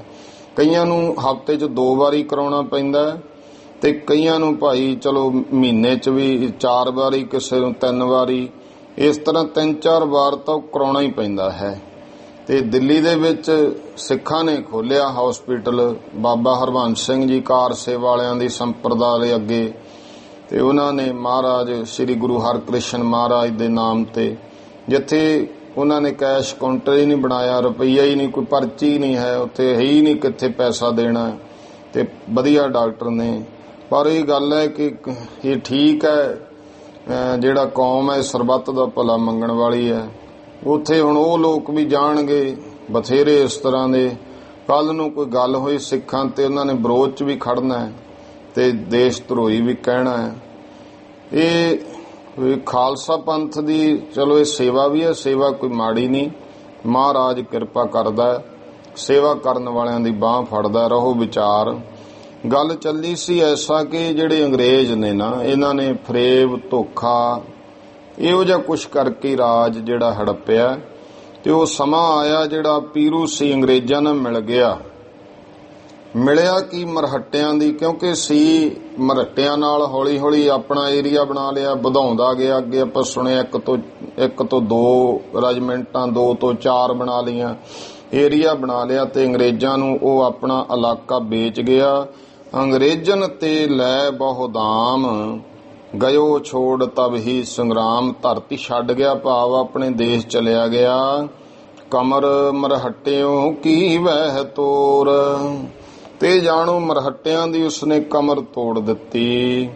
ਗਇਓ ਪਧਾਰ ਬਲਾਏ ਤੋਰ, ਉਹ ਤਾਂ ਆਪਣੇ ਦੇਸ਼ ਬਲੈਤ ਨੂੰ ਚਲਿਆ ਗਿਆ। ਬੇਈਮਾਨ ਭਇਓ ਵਹਿ ਜਬ ਹੀ, ਜਦੋਂ ਉਹ ਬੇਈਮਾਨ ਹੋ ਗਿਆ। ਦਾਓ ਪੇਖ ਅੰਗਰੇਜ਼ਨ ਤਬ ਹੀ, ਤਾਂ ਅੰਗਰੇਜ਼ਾਂ ਨੇ ਵੇਖਿਆ ਹੁਣ ਸਾਡਾ ਦਾ ਲੱਗ ਗਿਆ ਹੈ। ਫੌਜ ਬਟੋਰ ਅਦਕ ਦੈ ਜੋਰ, ਇਹਨਾਂ ਨੇ ਅੰਗਰੇਜ਼ਾਂ ਨੇ ਹੋਰ ਬਹੁਤ ਜ਼ੋਰ ਲਾਇਆ ਤੇ ਫੌਜ ਇਕੱਠੀ ਕਰੀ। ਕਰੇ ਜੰਗ ਮਰਹੱਟਿਓਂ ਸਨ ਘੋਰ, ਤਾਂ ਮਰਹੱਟਿਆਂ ਨਾਲ ਬਹੁਤ ਭਿਆਨਕ ਜੰਗ ਫਿਰ ਉੱਥੇ, ਭਾਵ ਫੌਜ ਲੈ ਕੇ ਜੰਗ ਕੀਤੇ। ਆਖਰ ਮਰਹੱਟੇ ਹਾਰ ਪਲਾਏ, ਇਸ ਤਰ੍ਹਾਂ ਮਰਹੱਟਿਆਂ ਨੂੰ ਕਮਜ਼ੋਰ ਕੀਤਾ ਪਹਿਲਾਂ, ਫਿਰ ਉਹਨਾਂ ਨਾਲ ਜੰਗ ਕਰਕੇ ਮਰਹੱਟੇ ਹਾਰ ਕੇ ਭੱਜ ਗਏ, ਨੱਠ ਗਏ। ਇਤ ਉਤ ਗਏ ਦੌੜ ਕਿਤ ਥਾਏ, ਇਧਰ ਉਧਰ ਕਹਿੰਦੇ ਦੌੜ ਗਏ ਕਿਸੇ ਜਗ੍ਹਾ, ਇਧਰ ਉਧਰ ਚਲੇ ਗਏ। ਕੋਇਲ ਜੀਤ ਅੰਗਰੇਜ਼ਨ ਲਈ, ਤਾਂ ਅੰਗਰੇਜ਼ਾਂ ਨੇ ਜਿਹੜਾ ਸੀ ਕੋਇਲਗੜ੍ਹ ਦਾ ਕਿਲਾ, ਉਹ ਜਿਹੜਾ ਹੈ ਗੁਰਮੁਖੋ ਜਿੱਤ ਲਿਆ। ਅੰਗਰੇਜ਼ਾਂ ਨੇ ਕੋਇਲਗੜ੍ਹ, ਜਿਹਨੂੰ ਆਪਾਂ ਪਿੱਛੇ ਪੜ੍ਹੇ ਆਏ ਆ, ਅਲੀਗੜ੍ਹ ਅੱਜ ਕੱਲ੍ਹ ਯੂਪੀ ਦੇ ਵਿੱਚ ਹੈ, ਉਹ ਅਲੀਗੜ੍ਹ ਸੀ। ਉਹਨੂੰ ਉਸ ਸਮੇਂ ਹਿੰਦੂ ਰਾਮਗੜ੍ਹ ਕਹਿੰਦੇ ਸੀ, ਮੁਸਲਮਾਨ ਅਲੀਗੜ੍ਹ ਕਹਿੰਦੇ ਸਨ। ਹੁਣ ਵੀ ਉਹਦਾ ਨਾਂ ਅਲੀਗੜ੍ਹ ਹੈ। ਉੱਥੇ ਕਿਲੇ ਦਾ ਨਾਂ ਸੀ ਕੋਇਲਗੜ੍ਹ। ਉਹ ਅੰਗਰੇਜ਼ਾਂ ਨੇ ਅਧੀਨ ਕਰ ਲਿਆ। ਹਾਰ ਮਰਹਟਿਓ ਕੀ ਬਹੁ ਭਈ। ਤੇ ਇਸ ਨੂੰ ਹੀ ਅਹਿਮਦ ਸ਼ਾਹ ਅਬਦਾਲੀ ਨੂੰ, ਉਹੀ ਕੋਇਲਗੜ੍ਹ ਦਾ ਕਿਲਾ ਸੀ ਜਿਹਨੂੰ 12 ਸਾਲ ਕਹਿੰਦੇ ਕੋਈ ਫਤਿਹ ਨਹੀਂ ਕਰ ਸਕਦਾ, ਅਬਦਾਲੀ 8 ਦਿਨਾਂ ਵਿੱਚ ਫਤਿਹ ਕਰ ਗਿਆ ਸੀ। ਇਹ ਕਿਲਾ ਸਮਾਂ ਪਾ ਕੇ ਅੰਗਰੇਜ਼ਾਂ ਦੇ ਹੱਥ ਆਇਆ। ਉਹ ਮਰਹਟਿਆਂ ਦੀ ਬਹੁਤ ਹਾਰ ਹੋਈ। ਦਿੱਲੀ ਉਸੇ ਜ਼ਮਾਨੇ ਮਾਹੀ। ਉਸ ਸਮੇਂ ਦੇ ਵਿੱਚ ਦਿੱਲੀ ਜਿਹੜੀ ਸੀ ਮਰਹਟਿਓਂ ਕੇ ਕਬਜੇ ਮੈਂ ਆਹੀ। ਇਹ ਦਿੱਲੀ ਵੀ ਮਰਹਟਿਆਂ ਦੇ ਕਬਜੇ ਵਿੱਚ ਸੀ। ਆਲਮ ਸ਼ਾਹ ਹੁਤੋ ਪਾਤਸ਼ਾਹੀ, ਕਿਉਂਕਿ ਸੀ ਤਾਂ ਇੱਥੋਂ ਦਾ ਜਿਹੜਾ ਬਾਦਸ਼ਾਹ ਸੀ ਉਹ ਤਾਂ ਆਲਮ ਸ਼ਾਹ ਪਾਤਸ਼ਾਹ ਸੀ। ਆਲਮ ਸ਼ਾਹ ਸੀ ਇੱਥੋਂ ਦਾ ਮੁੱਖ। ਤੇ ਉਸਨੇ ਜਿਹਨੇ ਸਾਰੀ ਅੰਗਰੇਜ਼ਾਂ ਨੂੰ ਕਹੀ ਸੀ ਇਹ ਤਾਂ ਸਾਡੇ ਜਿਹੜੇ ਸਿੰਘ ਹੈ ਇਹ ਸਾਡੇ ਹੀ ਅਧੀਨ ਨੇ। ਇਹਦੇ ਕਾਫੀ ਲੰਮਾ ਨਾਮ ਸੀ, ਸੰਖੇਪ ਲਿਖ ਦਿੰਦੇ ਨੇ। ਸ਼ਾਹ ਆਲਮ ਜਿਹੜਾ ਸੀ ਉਹਦਾ ਨਾਂ ਤਾਂ ਆਪਾਂ ਪਿੱਛੇ ਪੜ੍ਹਿਆ, ਹੋਰ ਵੀ ਨਾਲ ਲੱਗਦਾ ਸੀ। ਤੇ ਉਸ ਸਮੇਂ ਜਿਹੜਾ ਸ਼ਾਹ ਆਲਮ ਬਾਦਸ਼ਾਹ ਸੀ ਮਰਹਟਿਓਂ ਕੇ ਅਧੀਨ ਥਾ ਵਾਹੇ, ਪਰ ਉਹ ਨਾਂ ਦਾ ਹੀ ਬਾਦਸ਼ਾਹ ਸੀ ਉਹ ਮਰਹਟਿਆਂ ਦੇ ਅਧੀਨ। ਦੋਹਰਾ ਅੰਗਰੇਜ਼ਨ ਜਬ ਅਲੀਗੜ੍ਹ ਲੀਏ ਮਰਹਟਿਓ ਤੈ ਛੀਨ। ਅੰਗਰੇਜ਼ਾਂ ਨੇ ਜਦੋਂ ਅਲੀਗੜ੍ਹ ਦਾ ਕਿਲਾ, ਇਹ ਅਲੀਗੜ੍ਹ ਜੋ ਹੈ ਮਰਹਟਿਆਂ ਕੋਲੋਂ ਖੋਹ ਲਿਆ। ਦਿੱਲੀ ਬਿਨ ਹੀ ਜੰਗ ਤੇ ਫਿਰ ਅੰਗਰੇਜ਼ਨ ਲੀਨ। ਤਾਂ ਦਿੱਲੀ ਉਹਨਾਂ ਨੂੰ ਕੋਈ ਜੰਗ ਕਰਨ ਦੀ ਜ਼ਰੂਰਤ ਨਾ ਪਈ। ਮਰਹਟੇ ਇੱਥੋਂ ਛੱਡ ਗਏ ਤੇ ਦਿੱਲੀ ਅੰਗਰੇਜ਼ਾਂ ਨੇ ਲੈ ਲਈ। ਚੌਪਈ ਸਾਹਿਬ ਲਾਰਡ ਲੀਕ ਬਹਾਦਰ, ਇੱਕ ਲਾਰਡ ਲੇਕ ਨਾਮ ਦਾ ਉਸ ਸਮੇਂ ਇਹ ਜੰਗੀ ਲਾਰਡ ਸੀ ਫੌਜਾਂ ਦਾ ਅੰਗਰੇਜ਼। ਇਹ ਫੂਲਕੀਆਂ ਰਿਆਸਤਾਂ ਦੇ ਨਾਲ ਵੀ ਉਹਦੀ ਚੰਗੀ ਮਿੱਤਰਤਾ ਸੀ। ਉਹ ਬਹੁਤ ਬਹਾਦਰ। ਦਿੱਲੀ ਤੈ ਚੜ ਕਰ ਫਿਰ ਸਾਦਰ। ਦਿੱਲੀ ਤੋਂ ਕਹਿੰਦੇ ਬੜੇ ਸਾਦਰ, ਕਹਿੰਦੇ ਇਸ ਤਰ੍ਹਾਂ ਚੜ ਕਰਕੇ ਪੂਰੇ ਸਾਦਰ ਕਾਲੀ ਨੂੰ ਵੀ ਕਹਿੰਦੇ ਆ ਸਾਦਰ ਜਿਹੜਾ ਹੈ ਬੜੇ ਜੋਸ਼ ਨਾਲ ਵੀ ਚੜ ਕਰਕੇ। ਡੀਂਗ ਔਰ ਮਰਹਟਿਓਂ ਕੇ ਪਾਛੇ। ਡੀਂਗ ਔਰ, ਡੀਂਗ ਇਲਾਕਾ ਹੈ ਭਰਤਪੁਰ ਦਾ, ਪੁਰਾਣਾ ਸ਼ਹਿਰ ਆ ਰਿਆਸਤ ਭਰਤਪੁਰ ਦਾ। ਇਧਰ ਮਰਹਟੇ ਗਏ ਸੀ ਤੇ ਮਰਹਟਿਆਂ ਦੇ ਪਿੱਛੇ ਬਹੁ ਲਸ਼ਕਰ ਲੈ ਧਾਇਓ ਆਛੇ। ਇਹ ਜਿਹੜਾ ਸੀਗਾ ਲਾਰਡ ਲੇਕ, ਗਿਆਨੀ ਗਿਆਨ ਸਿੰਘ ਜੀ ਉਹਨੂੰ ਲਾਰਡ ਲੀਕ ਲਿਖਦੇ ਆ। ਇਹ ਮਰਹਟਿਆਂ ਦੇ ਪਿੱਛੇ ਵੱਡਾ ਫੌਜ ਲੈ ਕੇ ਧਾਵਾ ਕਰਕੇ ਗਿਆ। ਲੋਣੀ ਅਖਤਰ ਇੱਕ ਕਰਨੈਲ, ਤੇ ਉਹਦਾ ਜਰਨੈਲ ਸੀ ਅਖਤਰ ਲੋਣੀ ਫੌਜਾਂ ਦਾ। ਵੀਰ ਬੰਕਰੋ ਹੁਤੋ ਗੁਸੈਲ, ਇਹ ਵੀ ਚੰਗਾ ਵੀਰ ਬੰਕਾ ਨੌਜਵਾਨ ਗੁੱਸੇ ਵਾਲਾ, ਚੰਗਾ ਜੰਗ ਯੁੱਧ ਵਿੱਚ ਮੂਹਰੇ ਹੋ ਕੇ ਲੜਨ ਵਾਲਾ ਸੀ। ਸੋ ਦਿੱਲੀ ਕੇ ਵਿੱਚ ਰਹਾਇਓ, ਉਹ ਉਸ ਸਮੇਂ ਦਿੱਲੀ ਦੇ ਵਿੱਚ ਰਿਹਾ, ਭਾਵ ਬੰਦੋਬਸਤ ਜਿਹੜਾ ਹੈ ਦਿੱਲੀ ਦਾ ਕਰਨ ਵਾਸਤੇ। ਬੰਦੋਬਸਤ ਕੀਨ ਮਨ ਪਾਇਓ, ਦਿੱਲੀ ਵਿੱਚ ਰਹਿ ਕੇ ਉਸ ਅਖਤਰ ਲੋਨੀ ਜਰਨੈਲ ਨੇ ਇਹ ਮਨ ਵਿੱਚ ਚਾਹਿਆ ਮੈਂ ਇੱਥੋਂ ਦਾ ਬੰਦੋਬਸਤ ਕਰ ਲਵਾਂ। ਇਸ ਤੇ ਪਹਿਲੇ ਕੇਤਕ ਸਾਲੇ, ਇਸ ਤੋਂ ਪਹਿਲਾਂ ਕਿ ਕੁਝ ਸਮਾਂ ਪਹਿਲਾਂ ਹੀ ਜਦੋਂ ਉਹ ਇੱਥੇ ਦੇਖ ਰਿਹਾ ਹੈ ਮੈਂ ਦਿੱਲੀ ਦਾ ਪ੍ਰਬੰਧ ਕਰ ਲਵਾਂ, ਤਾਂ ਉਹਦੇ ਦਿੱਲੀ ਪ੍ਰਬੰਧ ਕਰਨ ਤੋਂ ਪਹਿਲਾਂ ਹੀ ਸਿੰਘਨ ਕਾਲੈ ਕਟਕ ਵਿਸਾਲੇ, ਸਿੰਘਾਂ ਦਾ ਵੱਡਾ ਦਲ ਲੈ ਕਰਕੇ ਜੱਸਾ ਸਿੰਘ ਰਾਮਗੜ੍ਹ ਵਾਰੋ। ਜੱਸਾ ਸਿੰਘ, ਸਰਦਾਰ ਜੱਸਾ ਸਿੰਘ ਰਾਮਗੜੀਆ ਔਰ ਬਘੇਲ ਸਿੰਘ ਬਰਿਆਰੋ, ਤੇ ਦੂਸਰਾ ਬਾਬਾ ਬਘੇਲ ਸਿੰਘ ਮਹਾਨ ਸੂਰਮਾ। ਜਬ ਵਹਿ ਲੈ ਸਿੰਘਨ ਕੀ ਸੈਨਾ, ਤੇ ਉਹ ਸਿੰਘਾਂ ਦੀ ਫੌਜ ਲੈ ਕਰਕੇ ਪਹੁੰਚੇ ਦਿੱਲੀ ਢਿੱਗ ਬਲ ਐਨਾ, ਤੇ ਉਹ ਦਿੱਲੀ ਕੋਲੇ ਜਾਵੜੇ, ਭਾਵ ਦਿੱਲੀ ਨੇੜੇ ਪਹੁੰਚ ਗਏ। ਆਪਣੀ ਤਾਕਤ ਬਲ ਦੇ ਨਾਲ ਦਿੱਲੀ ਗਿਰਦ ਦੇਸ਼ ਬਹੁ ਲੂਟਿਓ, ਉਹਨਾਂ ਨੇ ਦਿੱਲੀ ਇਤਿਹਾਦਕ ਇਲਾਕਾ ਸਾਰਾ ਬਹੁਤ ਚੰਗੀ ਤਰ੍ਹਾਂ ਬਾਬੇ ਬਘੇਲ ਸਿੰਘ ਨੇ, ਜੱਸਾ ਸਿੰਘ ਰਾਮਗੜ੍ਹੀ ਨੇ ਲੁੱਟਿਆ। ਸ਼ਰਨ ਪਰਿਓ ਜੋਈ ਸੋ ਛੂਟਿਓ। ਜਿਹੜਾ ਕੋਈ ਸ਼ਰਨ ਪੈ ਗਿਆ ਉਹ ਛੱਡਤਾ, ਬਾਕੀ ਸਾਰੇ ਲੁੱਟ ਲਏ। ਮੁਲਕ ਵਿੱਚ ਬਹੁ ਗਰਦੀ ਪਾਈ। ਤੇ ਉਸ ਇਲਾਕੇ ਵਿੱਚ, ਦਿੱਲੀ ਦੇ ਵਿੱਚ ਖਾਲਸਿਆਂ ਨੇ ਬਹੁਤ ਭਾਈ ਹਲਚਲੀ ਪੈਦਾ ਕਰ ਦਿੱਤੀ। ਲੋਣੀ ਗਇਓ ਸੁਨਤ ਦਹਿਲਾਈ। ਅਖਤਰ ਲੋਣੀ ਨੂੰ ਪਤਾ ਲੱਗਿਆ ਕਿ ਇਹ ਕੋਈ ਸਿੰਘ ਨੇ, ਖਾਲਸੇ ਹੈ ਜਿਨ੍ਹਾਂ ਨੇ ਇੰਨਾ ਕੀਤਾ, ਲੁੱਟ ਮਾਰ ਕੀਤੀ ਹੈ। ਤੇ ਅਖਤਰ ਲੋਨੀ ਕੰਬ ਗਿਆ, ਉਹਦਾ ਦਿਲ ਕੰਬ ਗਿਆ। ਸਿੰਘਨ ਕਾ ਦਲ ਅਦਕ ਪਛਾਨਾ। ਉਹਨੇ ਵੇਖਿਆ ਸਿੰਘਾਂ ਦਾ ਦਲ ਬਹੁਤ ਵੱਡਾ ਜਾਣਿਆ। ਵੀਰ ਬੰਕਰੋ ਬਲੀ ਮਹਾਨਾ। ਜਿਹੜਾ ਵੀਰ ਬੰਕਾ, ਚੰਗੇ ਨੌਜਵਾਨ ਸਿੰਘ, ਬੜੇ ਮਹਾਨ ਯੋਧੇ। ਹਰ ਪੁਨ ਧਾਕ ਸਿੰਘਨ ਕੀ ਸੁਣ ਕਰ। ਇਸ ਤਰ੍ਹਾਂ ਫਿਰ ਉਹਨੇ ਸਿੰਘਾਂ ਦੀ ਧਾਕ ਸੁਣ ਕੇ ਜੰਗੀ ਅਦਕ ਲੁਟੇਰੇ ਗੁਣ ਕਰ। ਇਹ ਜਾਣਿਆ ਕਿ ਜਿਹੜੇ ਸਿੰਘ ਨੇ ਜੰਗੀ ਵੀ ਬਹੁਤ ਹੈ, ਯੋਧੇ ਵੀ, ਲੁਟੇਰੇ ਵੀ ਵੱਡੇ ਹਨ। ਲੋਣੀ ਅਖਤਰ ਦਿੱਲੀ ਸ਼ੋਰ। ਜਿਹੜਾ ਲੋਣੀ ਅਖਤਰ ਸੀ ਨਾ, ਉਹ ਦਿੱਲੀ ਨੂੰ ਛੱਡ ਕੇ ਗਇਓ ਸੈਨ ਲੈ ਕੋਇਲੋਰ। ਆਪਣੀ ਫੌਜ ਲੈ ਕੇ ਕੋਇਲਗੜ੍ਹ, ਅਲੀਗੜ੍ਹ ਕਿਲੇ ਵਿੱਚ ਚਲਿਆ ਗਿਆ। ਜਬ ਜਹ ਖਬਰ ਸਿੰਘਨ ਸੁਨ ਪਾਈ।